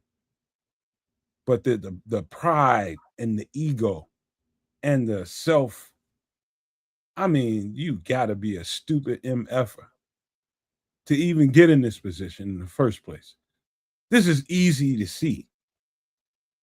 The people in that region of the world have way more in contact, I mean, way more in together if you give them a reason to be together. Now they got a reason to be together. Now what you gonna get out of that? And all your wealth is derived about who controls the most oil and who controls the most energy. Now you ain't got no teeth. All because you hate. All because people hate. Because it was an issue, you know, a little while ago. Man, this is the stupidest shit. But that's what you asked for. That's what you wanted. You know, it's like, hey, I'm gonna take out my schlong, and then I'm gonna tap dance on it. It's like, well, won't that hurt? I don't know. Let's find out. Then you do it, and it's like, oh, that hurt. I'm like, well, what do you do it for? But you knew that was gonna hurt. I mean, common sense, damn it. Jesus. See, FFG said we got billions of barrels of oil in Alaska. Man, please. We are losing out on the money we are still making off of OPEC since the 50s because our percentage has been getting smaller every couple of years. How far you think a billion barrels of oil can go? Is I'd be interested to know. Because it ain't gonna last long. No. A billion barrels of crude oil. You got to remember this, man. It's some variables to consider. Number one, the first thing you got to know is we're at war. And so there's ships, there are vehicles, there are planes, all that need fuel. All of it. And they're flying and sailing everywhere trying to strategically get an advantage. And all that costs money. And so when it comes to you in the reserves, you dipping into the reserves, what do you think the first of those reserves is going to go to? The war. And guess who can be on the receiving end of, okay, now we got to spike the prices because we ain't got as much of it as we thought we was going to have. Into the reserves. Exactly. You know, it becomes more valuable per ounce or gallon.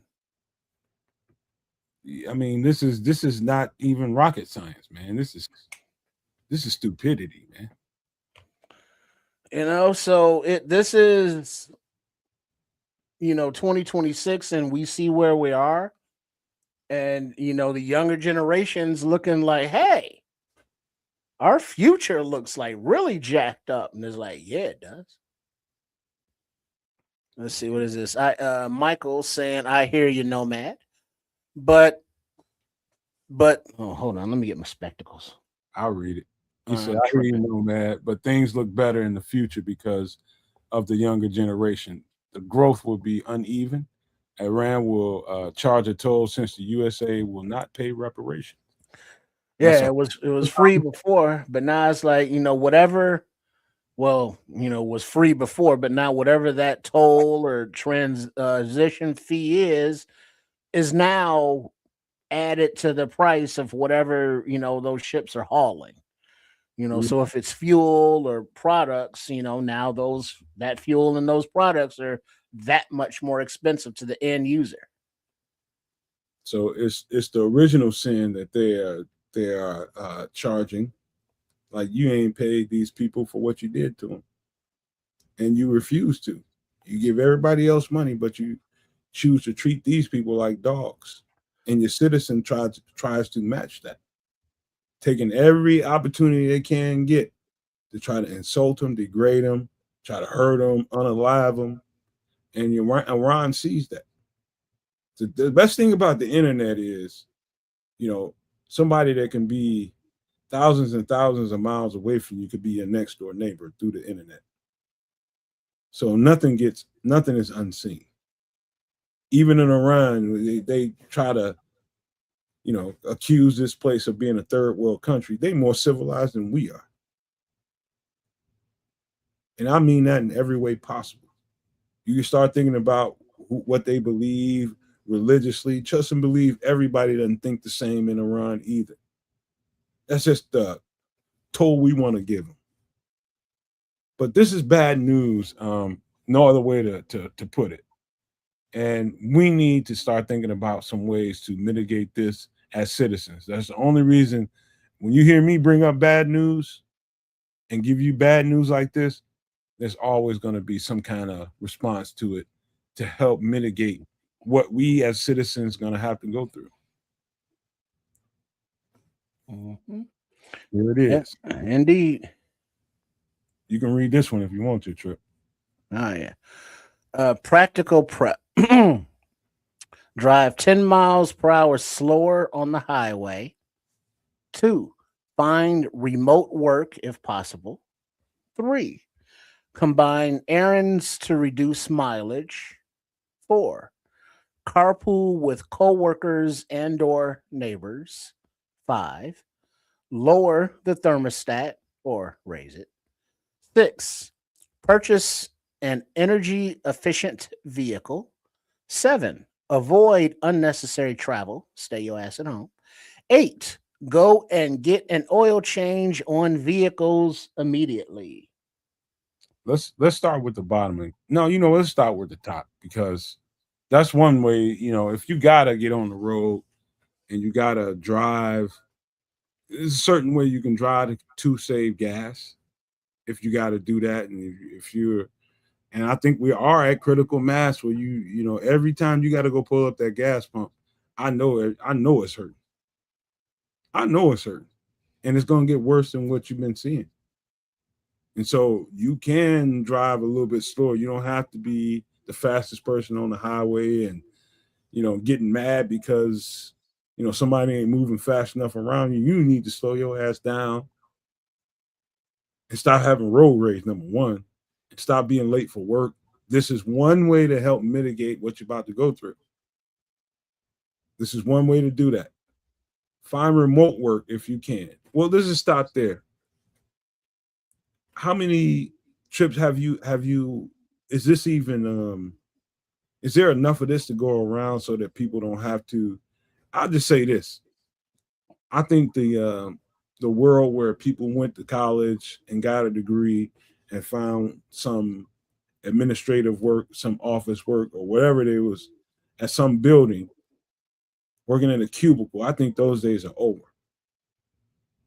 What would you think about that, Trip? I think they should be, Are they?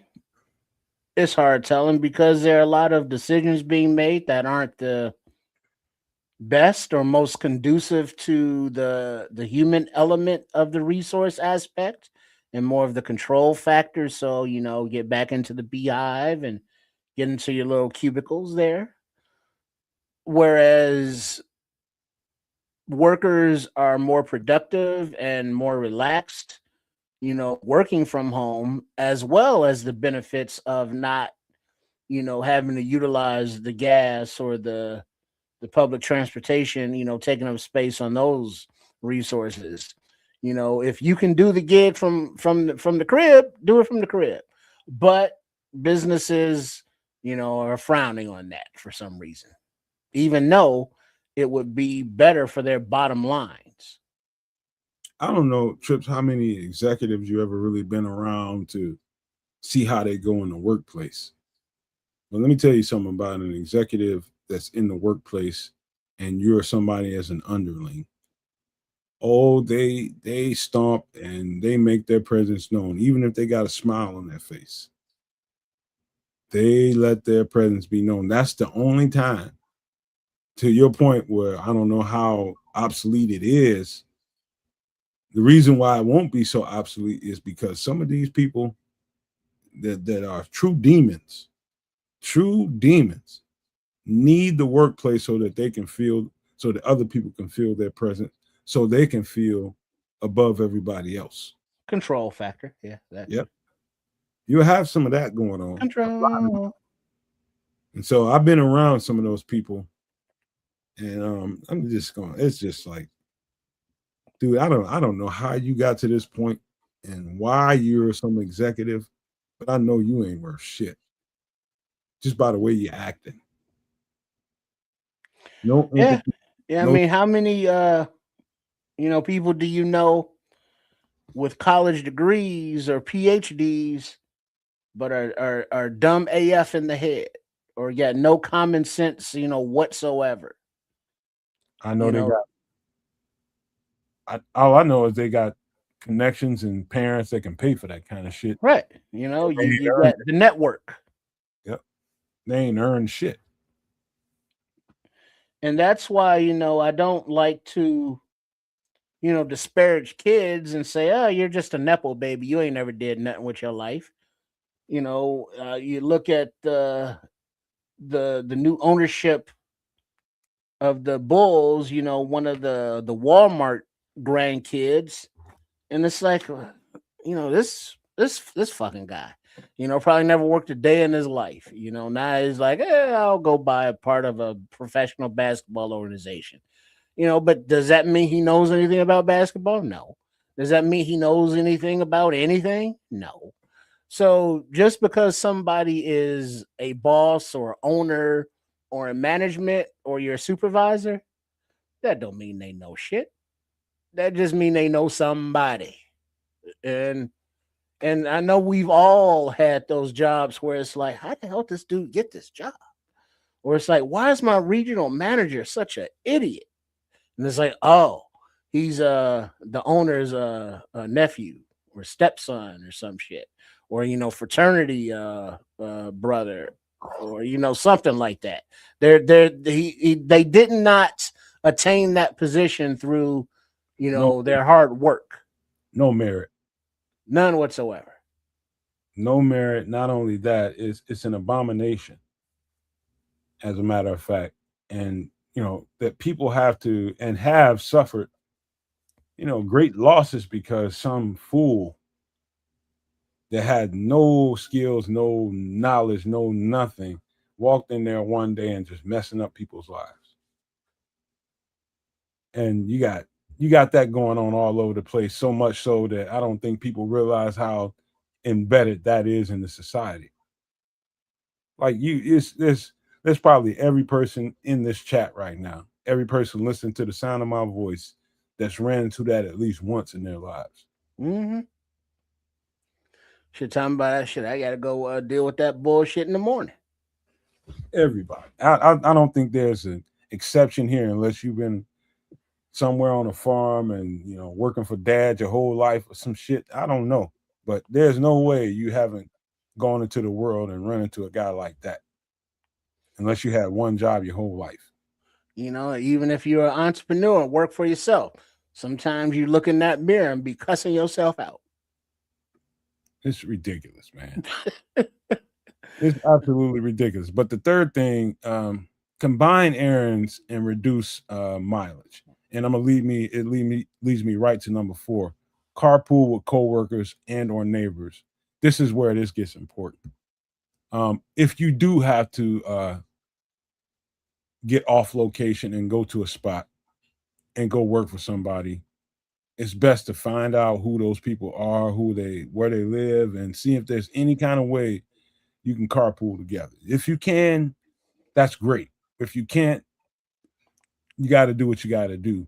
But when it comes to reducing miles and trying to save some money in your neighborhood, if you can get with some of your neighbors and see when they go shopping and when they go start doing their moving around, if you guys can carpool together, let's just say this week, Caroline and Rick do it. Next week, Jason and Phyllis does it, whoever. But that's a good negotiation tactic right there to save some people some money. Would you agree with that, Trip? Oh yeah. If they're willing to, y'all go put a little something something on the gas, and you're cool enough, or cordial enough even. And then also map out your errands so that you're not backtracking back and forth. If you want to go to the farthest errand first and then work your way back, so when you're done, you're back closest to the house, or you want to work close and go far, and then you express route back. However you do it, you plan it so you're not burning excess fuel. With the ride sharing or carpooling, you do that, and then if you are doing the carpooling and you have a car and your neighbor has a car, alternate. And this week you ride with the neighbor, give them $20. Next week they ride with you, give you $20. Take turns. Um, Look so at yeah, Brian. there's ways of doing it. You just gotta, be creative. Look at Brian. He says, "Man, I hate doing ish like that." You know what? I do too, bro. Mhm. But I guess don't what? We want might be no reduced to that. strangers up in my car, up in my car sneezing and touching shit. We might be reduced to that. And then We you might, got to get in somebody else's car, and it's like, man, why your car look like it got bed bugs? yeah, I mean, we might be reduced to that. And if we want to make it, it's all about making it. And I hate it too, Brian, bro. You just like me. I don't want to have to depend on nobody else for nothing I got going on. Mhm. I know exactly the mindset. But in order to make it, it can get so astronomically hard for individuality to exist. You might have to, hey man, hey, when the next time you're going to hit you're going to hit Publix or some other grocery store, you might have to go there. Right? And then it's like, man, I know this is the dude with the car that looked like he got bed bugs, but I gotta get these groceries. Or just your neighbor's just annoying. You know what I mean? You don't like them. Right? You just there because they live there. It's like, why are you talking to me? Like they probably buttholes most of the time, and you can't stand them. Every time you go out there and go do something in your yard, here they come. Like, hey, get out my face, man. I'm just cutting my grass and shit, man. Get on with that bullshit now. But that goes to, like, we're number 4, but number 6, purchase an energy efficient vehicle. That could even, depending on your area, be a bicycle or a scooter E-bike, or e-bike. There you go. So you can pedal, but you ain't got to. e-bike. Even a moped. That's gas, but that's a whole lot less gas than a damn car. You know what I mean? And man, dude, there's so many ways to flex this, but e-bike is like dog. That is. I've been looking at them all week long. And I know that's not possible for everybody. There's a lot of people that have to drive a significant amount of cover enough ground to where e-bike is impossible. And Mhm. for those people, this is why I said purchase an energy efficient vehicle. Maybe deduce your problem to a smaller vehicle that can get you from A to B and ain't gonna cost you an arm and a leg and have you with a migraine headache because you don't know how the next check gonna look. And nowadays the energy efficient vehicles aren't just the little subcompact joints that us with a little more girth to them. What she said? Yeah, more girth. Yeah, that's what she said.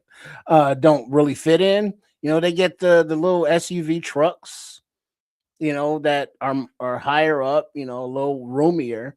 But there are vehicles out nowadays that are energy efficient, that are roomier inside, but most of them now are gonna be hybrid or electric. So you got to make sure you got the infrastructure for that, wherever you live, if that's a thing. But yeah, the efficiency is premium and paramount nowadays. You can't be having no gas guzzlers or nothing running around burning oil, which is number 6 or number 8. A lot of people gotta have their pickup trucks, man. A lot of people But is it because they got got to move some heifers off the back 40? it's just They that got some. ego shit. It's just ego shit. Let me read Brian Price. They hauling hay bales. What you need to pick up a truck for? It's just a vanity thing. Brian Price says right now, he says, right, my neighbor talks like Carol Burnett. Who the F wants to bro, everybody know that neighbor, man. Everybody know that neighbor. But guess what, B? You might have to deal with her just to mitigate some prices, man. Straight or that neighbor that always smells like pee. Cat pee. It's like, oh Lord. I really need to go get this prescription filled, and the cat pee neighbors going up there. Let me get this ride if I can. Get back. You got cat hair all over your coat because all the cats in the hair in the car. It's like, why you got cat hair in your car? Bro, damn it! I've been around them people, man. Like she goofy, her husband goofy, everybody goofy, and just like, hey, man, dude.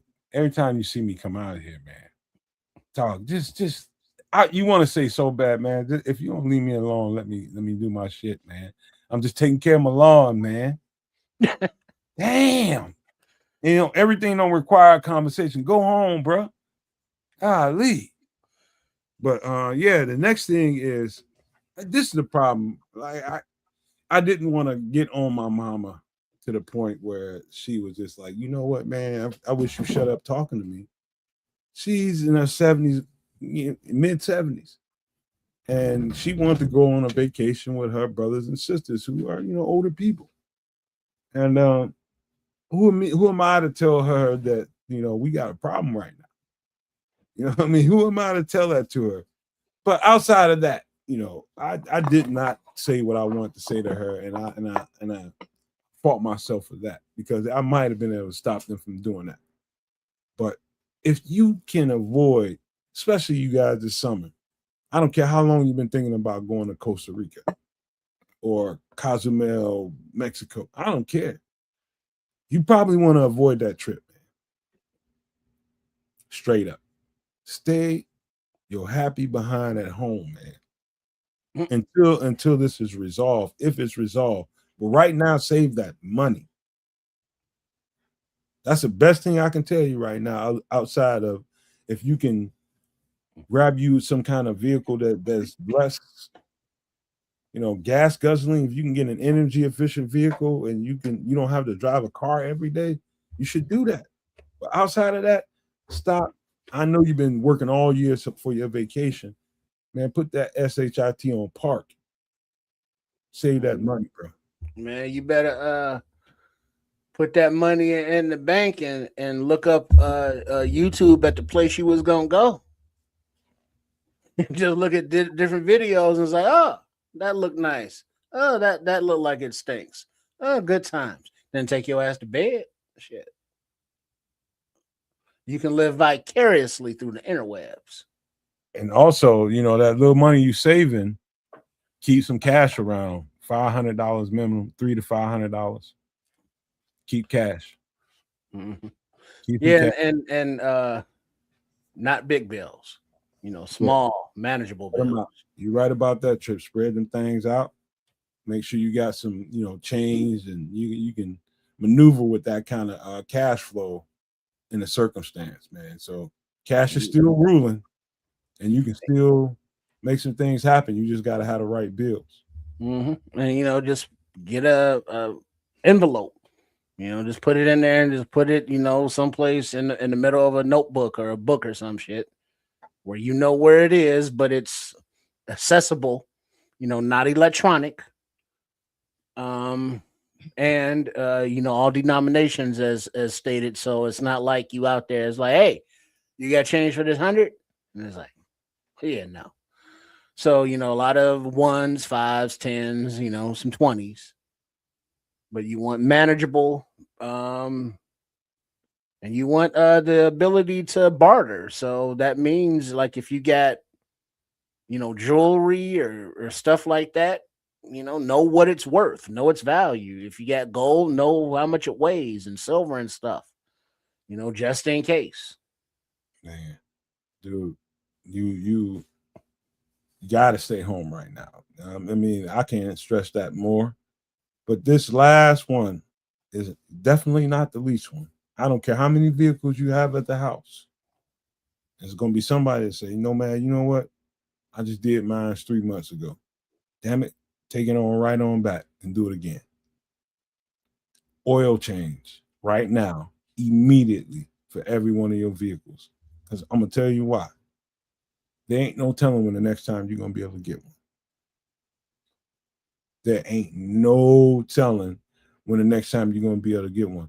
The next time you even think about going to get an oil change for your car, not only might the price be astronomical, you might have to get into a fist fight or something else just to get in that line and get your spot to get your oil change. If you're one of them people that has to commute for several miles to get to from A to B, you better be one of them people that's listening to what I'm saying to you right now. Stop. Go get an oil change right now. In fact, don't go get the cheap stuff. Go and get you some, I forget what they call it right now, but I get it every time I get an oil change. Synthetic oil. Go get synthetic oil. Yeah, because people that aren't into cars or grease monkeys or have never gotten no engine oil under their nails don't understand that fluids are important to vehicles. Not only the gas that makes it go, but the oil that keeps the engine lubricated. The antifreeze that keeps the system cool and operational. The trans fluid that really shouldn't need to be changed often, but guess what? It's in there. And you want to make sure that all of your fluids are clean and operating tip top, because as long as the fluids are clean, then theoretically that means your engine and all the other parts that those fluids go in are clean and operational. Because if you don't change your oil and it gets dirty and thick, now your engine isn't optimal and you're burning more gas than necessary and you're losing money. So part of the preventive maintenance is saving money, and like I mentioned earlier in the show, that does not always mean the cheap shit. And it doesn't always mean the top shelf, but you want to get value and you want to get some longevity for your money. And that usually comes with better quality, maybe a little bit higher price, which better quality does, but you stay on top of it, and that way you don't have to pay those maintenance fees from broken down engine parts.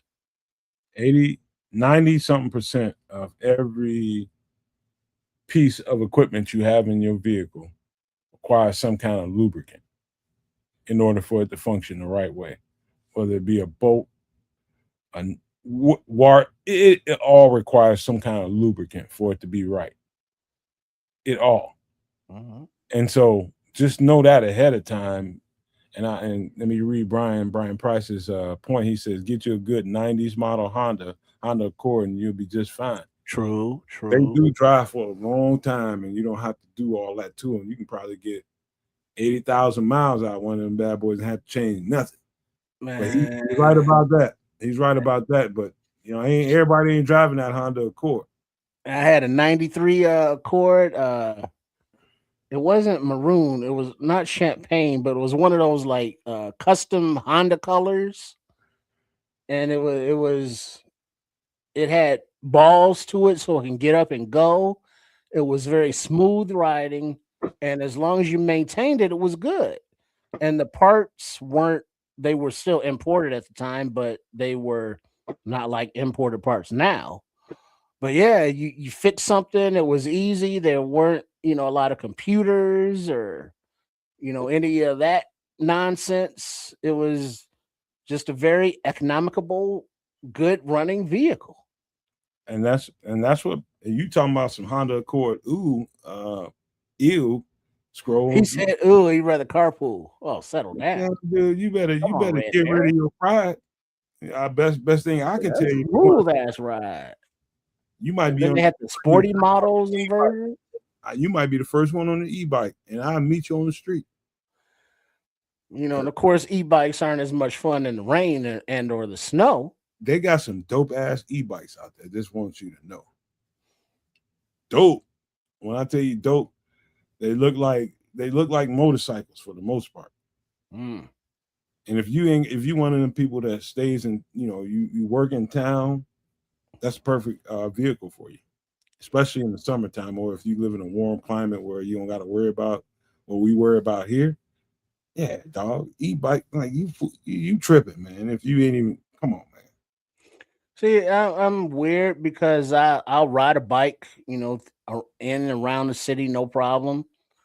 But motorcycles, I do not want to ride because I know how I drive, and I know how wild I would be. Let's say on two wheels going 150 miles an hour, because yes, I would be going 150 miles an hour if I was on a motorcycle.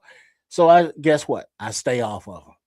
Yeah, that's the best thing you can do. If you gotta get it in like that, don't ride it. Yeah. So it's like I know hey, no, I know my limitations and I know who I am. And I know that it's like, man, let me just open up a little bit. Ain't no traffic out here. And then there's that pothole you don't see. There's that turtle crossing the road that you don't see. And if you're on two wheels and you get a little aerodynamics that you don't want, and now yeah, bad thing. So I'll stick to four wheels at least, but still doing 150. So Vile as people are these days, they'll clock your ass and see your patterns and tree your path. When I say tree your path, they'll set you off. yeah. Wait for you to go. I know he goes here at this time, and I'm telling you, people are foul. Mm. And so all they need to do is see your ass on two wheels, thinking you just got a clean shot here between here and there, and tree your path. And there goes and while you in the air, thinking about everything you did wrong in your life and wish you would have did different. By the time you come down on that ground, it's over. Mm. Because somebody thought something of you. And then you get that flash of light, and then your body goes into shock. And if you wake up, it's like, where am I? It's like hospital and people moving around you, and it's like, oh shit, something's hurt. And that's if you're lucky or not. So it's like, yeah, I'll try to avoid the high speed two wheels, but a nice e-bike. Yeah, I'll be out there on it, just going along. Traffic, yeah, I know that's a thing, but it's not something that I know that I'm gonna abuse. All right. That's enough of the bad news, man. But it's bad news, but it's real news that, man, listen, you guys, do me a favor. Tell somebody that you love to come watch. Just tell them to fast forward to this part of the show where they see this on the screen. Make sure they can comprehend and understand what we're getting at here. Tell them what it is. And I'm telling you, man, people need to take heed to this, man, because this is coming to a theater right near you. Yeah, and it's not like the previews. You can walk in late on or skip. You got to live through it. Get your kids ready. Go get their car and go get your kids oil change. If they don't want to do it, go take the damn car and go do it yourself. I'm telling you, you're gonna thank yourself for doing it later. I'm telling you now. But I'll tell you what, let's give the No Maniacs, everybody that's been rocking with us all night, and a choice, man. We can do. I'm gonna just let the cat out the bag. We can do 2 movie reviews, or we can do 1. I say we do 1 and get up out of here. I'm with that. I'd say we got a choice. Let's give them the choice. We're gonna either do Psycho, Norman Bates, or New Jack City. Let's see. What y'all think? New Jack City or Psycho? Which one would y'all rather review? Give me. I'm gonna get the first one. All right, not all at once. Yeah. New Jack. There it is. Yeah, Red Baron saying New Jack. I kind of knew that was coming. Yeah. What is that? Wesley Snipes in them? Let's do that. That's. I knew that would be one. Man. Jack. Keisha.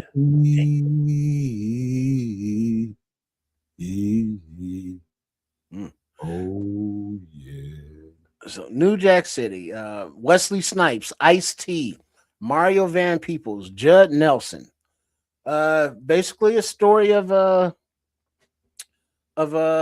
drug selling crew led by Nino Brown, Wesley Snipes, and the crew that he built. A lot of actors in there, Bill Nunn among others, and his gang, the CMB Cash Money Brothers, and they were slinging that rock in New York, and the cops are Van Peebles, Ice-T, and Judd Nelson.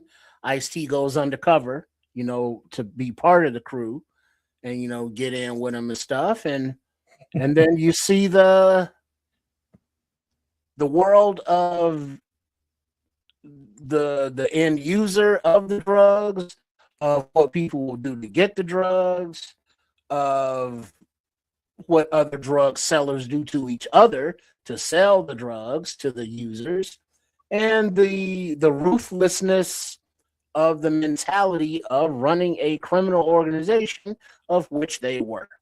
And so there was a lot of stuff going on. Cool soundtrack, but it was a reflection of, what's going on in the streets and how people are, sucked into that life, getting money. And then, once you get in, you ain't getting out. And the ones at the top, stay at the top by taking advantage of the ones at the bottom. You know what? I'm gonna take another trip. As much as I appreciate that, let me take I'm gonna rewind it a little bit and then fast forward it at the same time. You're gonna understand what I mean when I say that. You have to understand place and time with this. You're talking about people that are already in poverty, already trying to scrap and scrape, trying to make some ends meet. And all of a sudden, here's this influx of guns, here's this influx of drugs into a community, into all kinds of communities, not just in New York City. Here it comes. As soon as the people that need it see it and see the opportunity, of course they're gonna pick it up and try to make hay with it. I'm gonna leave it there and fast forward to now when you look at social media and all those MFers that's talking about, what about the crime in your community? What about all the death and all this kind of stuff that's going on in your, why is everybody unaliving each other in your community? I'm going to rewind it back. And this one I can point to the gaslighting that's going on right now. You can't gaslight us for what was done to us. This is intentional. This is intentional. And so for any sorry ass MFer that gets into somebody's comment sections talking about what about the violence in your community, if you can't even, you ain't a historian and don't know how to go backwards, you just looking for something to talk some shit about so you can look down on somebody. You don't understand the mindset here. You don't understand this community and how it got this way. But this movie right here is a great representation of how the community got to where it is right now. Am I wrong or right, Trips? Am I on the right path? Yeah, because the community got there because of the seeds planted and things done, a few decades ago. And so it lit a fuse that started along this path, and now it's like boom, now you see the results of that, with the crime, with the drugs, with the just the negative aspects of the community. But then you also have the free will and the mentality of the people within the game, if you will, because while G Money and them partnered up to become this organization, what happened to G Money, who took him out and why, because Nino was starting to feel himself as the leader, as the boss man. Now he has to reign with an iron fist, and that means taking out his people from the beginning. So now he's no longer, part of the crew together getting money and changing their stars, if you will. Now he's just, an extension of the evil that is, planted in the hood. And so now he's there, in control of this organization that's poisoning all these communities, or in this case, the Carter, that project and all those people in it, were just nothing to him. So yes, it's the outside influence that were put into the hood, but yes, there's also the demonic, or sociopathic people in the hood that are taking advantage of those situations. It is so, this movie is, I know when I came up on the ass end of this era, and I know what it was like, for people, and I've seen some of the money a little later on, but this was a bonanza, but also a death sentence at the same time for people who live in impoverished communities. Mm. You can't turn the money down. You can, but you're gonna need a whole lot of strength during this time to turn this down, or something solid so that you don't have to think about it. And not everybody, is only a select few people in the masses of the people in the neighborhoods that had something solid so they couldn't have to think about it, and they can go a different way. But for all the other people that, this had to be something inviting to them. I'm talking about for the people that just wanted to make the money. And we'll set aside for a separate conversation all the people that saw the product and thought of it like, hey, this is fun, until they got a hold of it and turned into zombies for decades. Mm-hmm. Had children. And those children had effed up lives because their parents was nowhere in their lives. It wasn't possible because their parents were chemically addicted. As good as this movie was, there's all kinds of byproducts to the things that happen in this movie that I'm more interested in than the movie. Well, like King, what up, King, is saying that G Money, knowing what the product did to people, still got hooked on it. You know what I mean? Then he started slipping and making mistakes, so that led to "And my brother, and my brother, yeah, yes, you are, bang." You know, but he should have known better. You know, from somebody who was like, man, you know, this stuff makes these people do all this bugged out stuff. I mean, sure, I'm selling it to them because they're doing whatever they need to do to get me the money for it. Yeah, I'm not putting my lips on that glass pipe. Bro. As much as good as this movie is, I I know several people that's never seen it. Mm. Several people.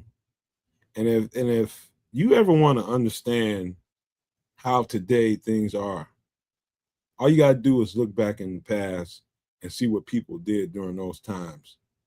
And you line up the dummies in the future that want to replicate that. And it's impossible. You can't replicate that. You'll never see those times and that era again. That era was a bonanza for people who wanted to make a whole lot of money really, really fast without a whole lot of scrutiny. You can mitigate some of the scrutiny by way of having enough people and enough people on your side to kind of watch your back and being organized. There's no way to mitigate that scrutiny now. It's impossible. Mm-hmm. Too many cameras, too many devices that people carry around with them. It's like at one time, you know, maybe one time out of 10, you might run into somebody that will snitch on you. That's because they knew that the price would be paid for your ass doing that. Somebody gonna find. I'm gonna tell somebody you did that to me, and you're gonna get dealt with. That was that. As opposed to 9 times out of 10, that MF are gonna snitch on you now, and you still run your stupid ass out there and do it. But if you look at it, it wasn't the undercover cop or any of the snitches, Pookie and them that took down the Nino Brown. It was, old school, from the hood.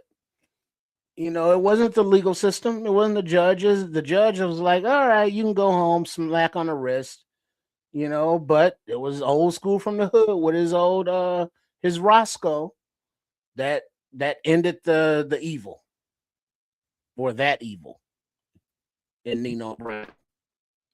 Yeah, how many people are trying to out here trying to replicate this kind of stuff that want to be this kingpin person? Like that ain't never gonna happen again. Well, the thing is, so many of the unguided youths on the street look at the kingpins, if you will, because of the bling, the jewelry, the clothes, the cars, and it's like, oh, that's what I want to aspire to be, because back in the day is either you got a jump shot or you can rap a lot, as Biggie would say.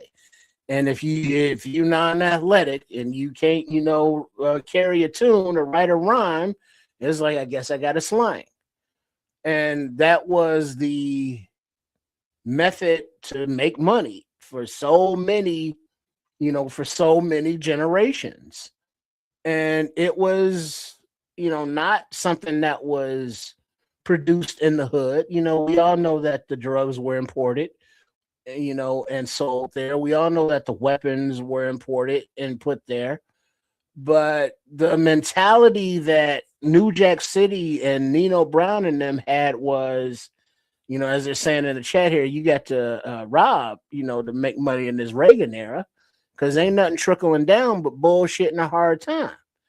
And it's to a point where it's like, sure, you want to look out for yourself and your crew at the detriment to who and to how many and at what cost, because now your family, your crew are being taken out and you are taking them out all for the love and the chase of the money.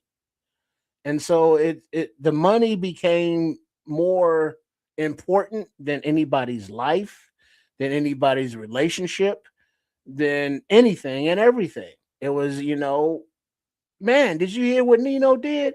He beat down that brother because he was short for $5. $5. And it's the principle of the matter. And so now it's not an escape anymore. It's just another prison. It was as well put together and as well choreographed and as well the screenplay was set up. This was this is so powerful in so many different ways.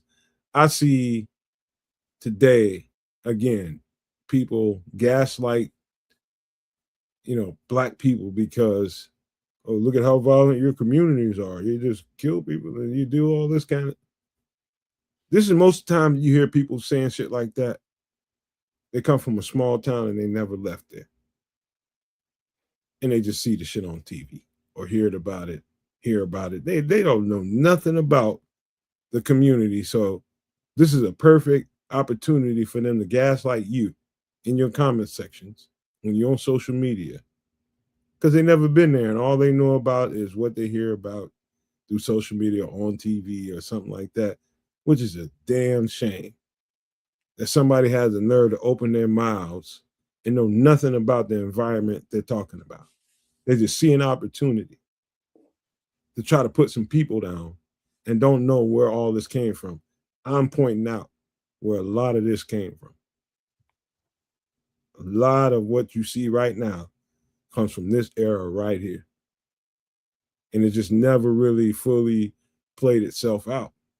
The implant of the narcotics, the implant of the weaponry, all carried on to now. But you want to get in comment section, look at how violent your communities are. Look at how violent behind your doors are. What's going on behind your doors that you ain't talking about? We ain't gonna go there.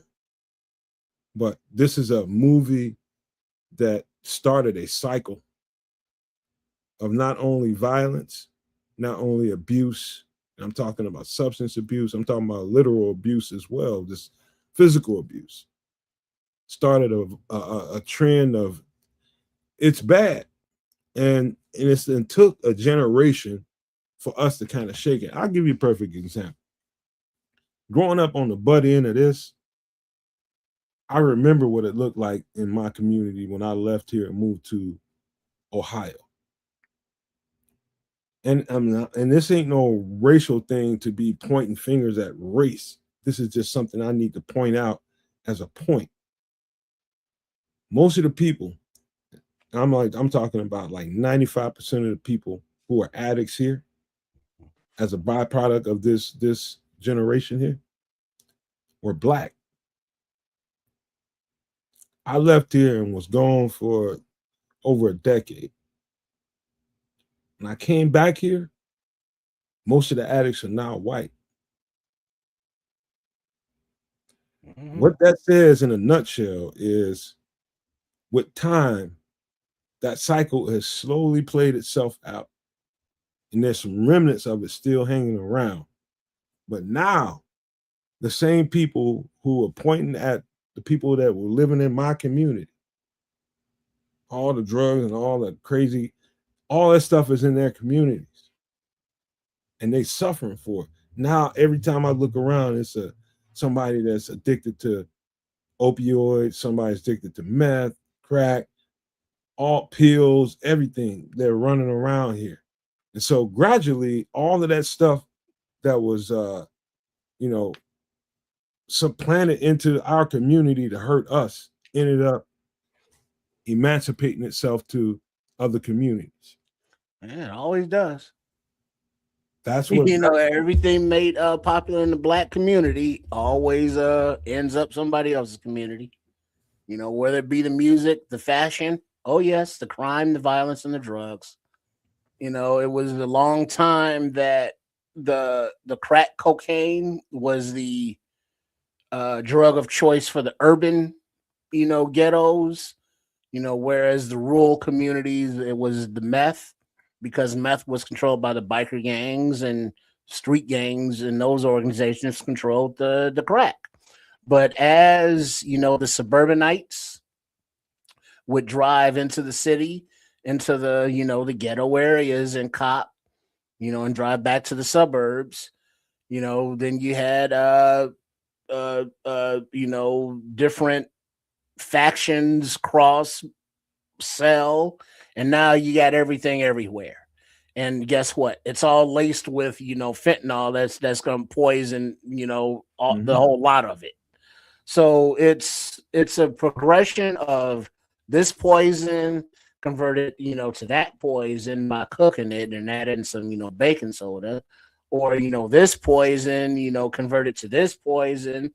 It's all poison, and it's ironic that when it was just in the black neighborhoods or Hispanic neighborhoods, drug problems and crack and stuff, it was a criminal matter.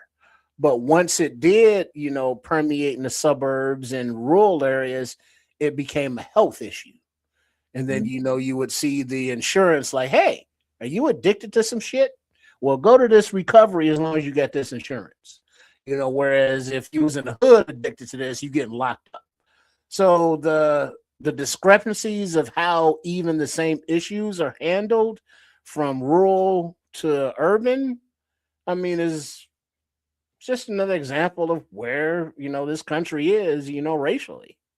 Hey, you know what, man? I'm glad you mentioned that because there's a movie, not a movie, but not a series either. It's a limited series. I think it was on the Netflix. Somebody, I bet you I ain't the only one that saw this, talking about how, how the communities were infected with opioids, intentionally. Talking about Oxycontin and stuff like that. There's a movie, a limited series on Netflix that involved the Sacklers.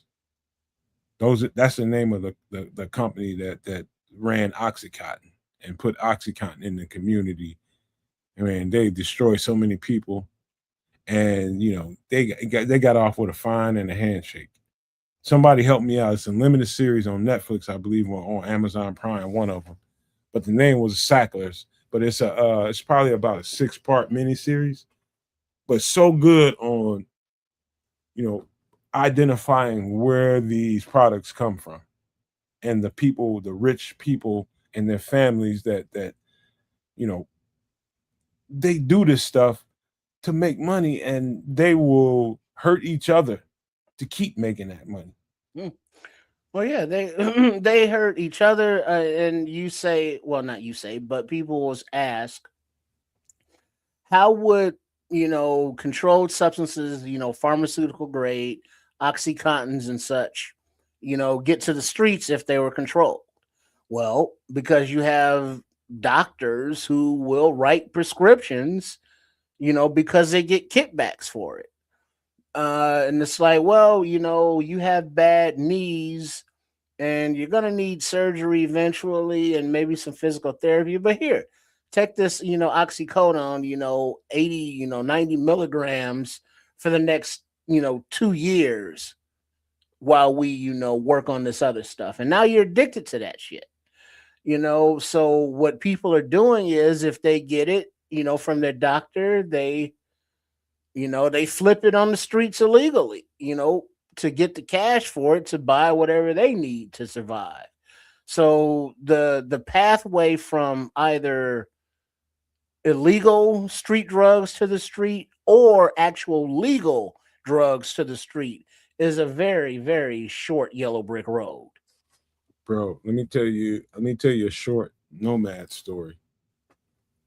Very, very young, influential, just young as Nomad. I'm talking about just barely into my 20s. Barely. Nah, I might have been younger than that. I might have been 17, but I was over in Indianapolis. Bro, this is when Oxycontin, them oxys really, really start to hit hard. And so I'm at my homeboy's crib. I'm with some family, but they going out. And I'm 17, trying to maintain 17 lifestyle. They going out to the club. They telling me, no, you can't go. All right. I'm in an apartment complex. So I already spotted some honeys. So I'm just like, yeah, I'm cool. I already had the hit list out. Knew where I was going. There was a pool out there. I was just like, yeah, that's gonna go down. And so they was all gone, and I was left at the crib. Man, dude, when I tell you two bad females was down there, and I'm on the balcony of the apartment, and they looking at me like, "What's up with you? Why you up there? Come on down." I was like, "Say less. I'm heading on out." And dude, look, there was one of them that was mixed, and there was one of them that was white. The mixed one was on me, bro, and I was on her. Bro, let me tell you something. I told her, I said, "Man, we've been hooping." I said, she's like, "Come on down to the apartment. We live down here in 209 or whatever the number it was. Come on down here. We got some herb and shit. We was about to get it on." Look, I said, "I just need to go take a shower. We hooped all day and I need to get in the shower." She's like, "Go get you a shower and come on down." By the time I got down there, both of them bras had got a half of Oxycontin. When I tell you, as fine as she was, by the time I got down there, she was digging a hole, literal hole in the middle of her left thigh. In the middle of her left quad, she was digging a hole. She was just scratching, digging, scratching, and bleeding all down her leg. And I'm just like, what the fuck? I was like, "Hey, what's up with you?" She's just like, "Don't worry about me. I'm good." Start going, went and got some toilet tissue and start dabbing it up. "Don't worry about that. What's up with you?" Next thing you know, while we having a conversation, she started digging again, bleeding again. Yeah, I gotta go. And here come the other girl out of the room. Some fool come walking out the room with her. She just, walk him out, and she plops down and she's talking all kind of mannish ass crazy stuff. And you right, Scrolls. Didn't realize it at 17, not just yet. But I started, shit started. That's when all my senses started to come to me. Here comes this girl. She coming out with some dude. I'm just like, where that come from? I just was in the shower, 10, 15 minutes. You got a dude already, and you running him out your room. What y'all got going on? Anyway, shit started to add up. I'm just, all right, I see what I'm dealing with here. So I'm now I'm working my way the hell on out of there, because as fine as both of them was, I'm just like, they some hypes or something, man. They got some shit going on. And I worked my way up out of that thing, and I watched them from my balcony. They was down there working cats. When I say working them, they was running them, getting money out them cats. And all on opioids. Yeah. I'm sure, they was probably, still attractive then, but give it a month. You see them now, they ain't got no teethuses. Bruh, you gotta let them instincts work for you, bro. Right? It's like, oh yeah, they tweaking. I gotta go. I never really, outside of somebody that shot up, and that kind of, I've seen them, and it's so debilitating. You can see that. But the oxys gradually take a hold of you. Gradually. It only took a half of it. That's what they told me. Yeah, but as over the course of time, as anything, your body builds up tolerance. So what was a half is now a whole, and what was a whole is now two. And that whole time, your kidneys, your livers are like, please stop, because all that stuff is totally detrimental to your innards and your organs. Hey, beauty is one thing, reality is another. That's all I can tell you, man. You don't never trust a big button to smile. Best thing I can tell you. But let's go and wrap this thing up, man. Yeah, shout out to all everybody in the chat there. Make sure you're all subscribed to all three networks. The Nomad Network at Kedz and Nomad, even though he was playing hooky tonight, and Triple R SCS, otherwise known as Sports Chicago Style. Wednesday night, July 1st as we enjoy our heat wave, training camp and the season, gets that much closer every day. So we got that to look forward to. But until then, we got to look forward to Sunday night on Nomad at Night. And we will be back here at 8 p.m. Central on Sunday night. This is moving around season for me. Hopefully we will be here, and if not, maybe we can set, if I ain't gonna be here, maybe we can set these guys up. But I am definitely moving around and trying to make some shit happen, because that's the space I'm in right now. I have to make some stuff happen. And guess what? I'm good at making some shit happen. And so that's where we at right now. I don't know where Kedz was at. He didn't say nothing to me. I don't know. I'll talk to him later. I don't know what. Maybe something going on really in his life. But he wasn't here. Maybe he was playing hooky, like Tripp said. But either way, I hope you guys enjoyed the show. Hope you enjoyed the content. Hope you guys have a good the rest of the week into the weekend, and we'll see you guys Sunday at 8 p.m. Central. But before we go, we got to leave you guys with these famous words: love, peace, and hair grease, y'all.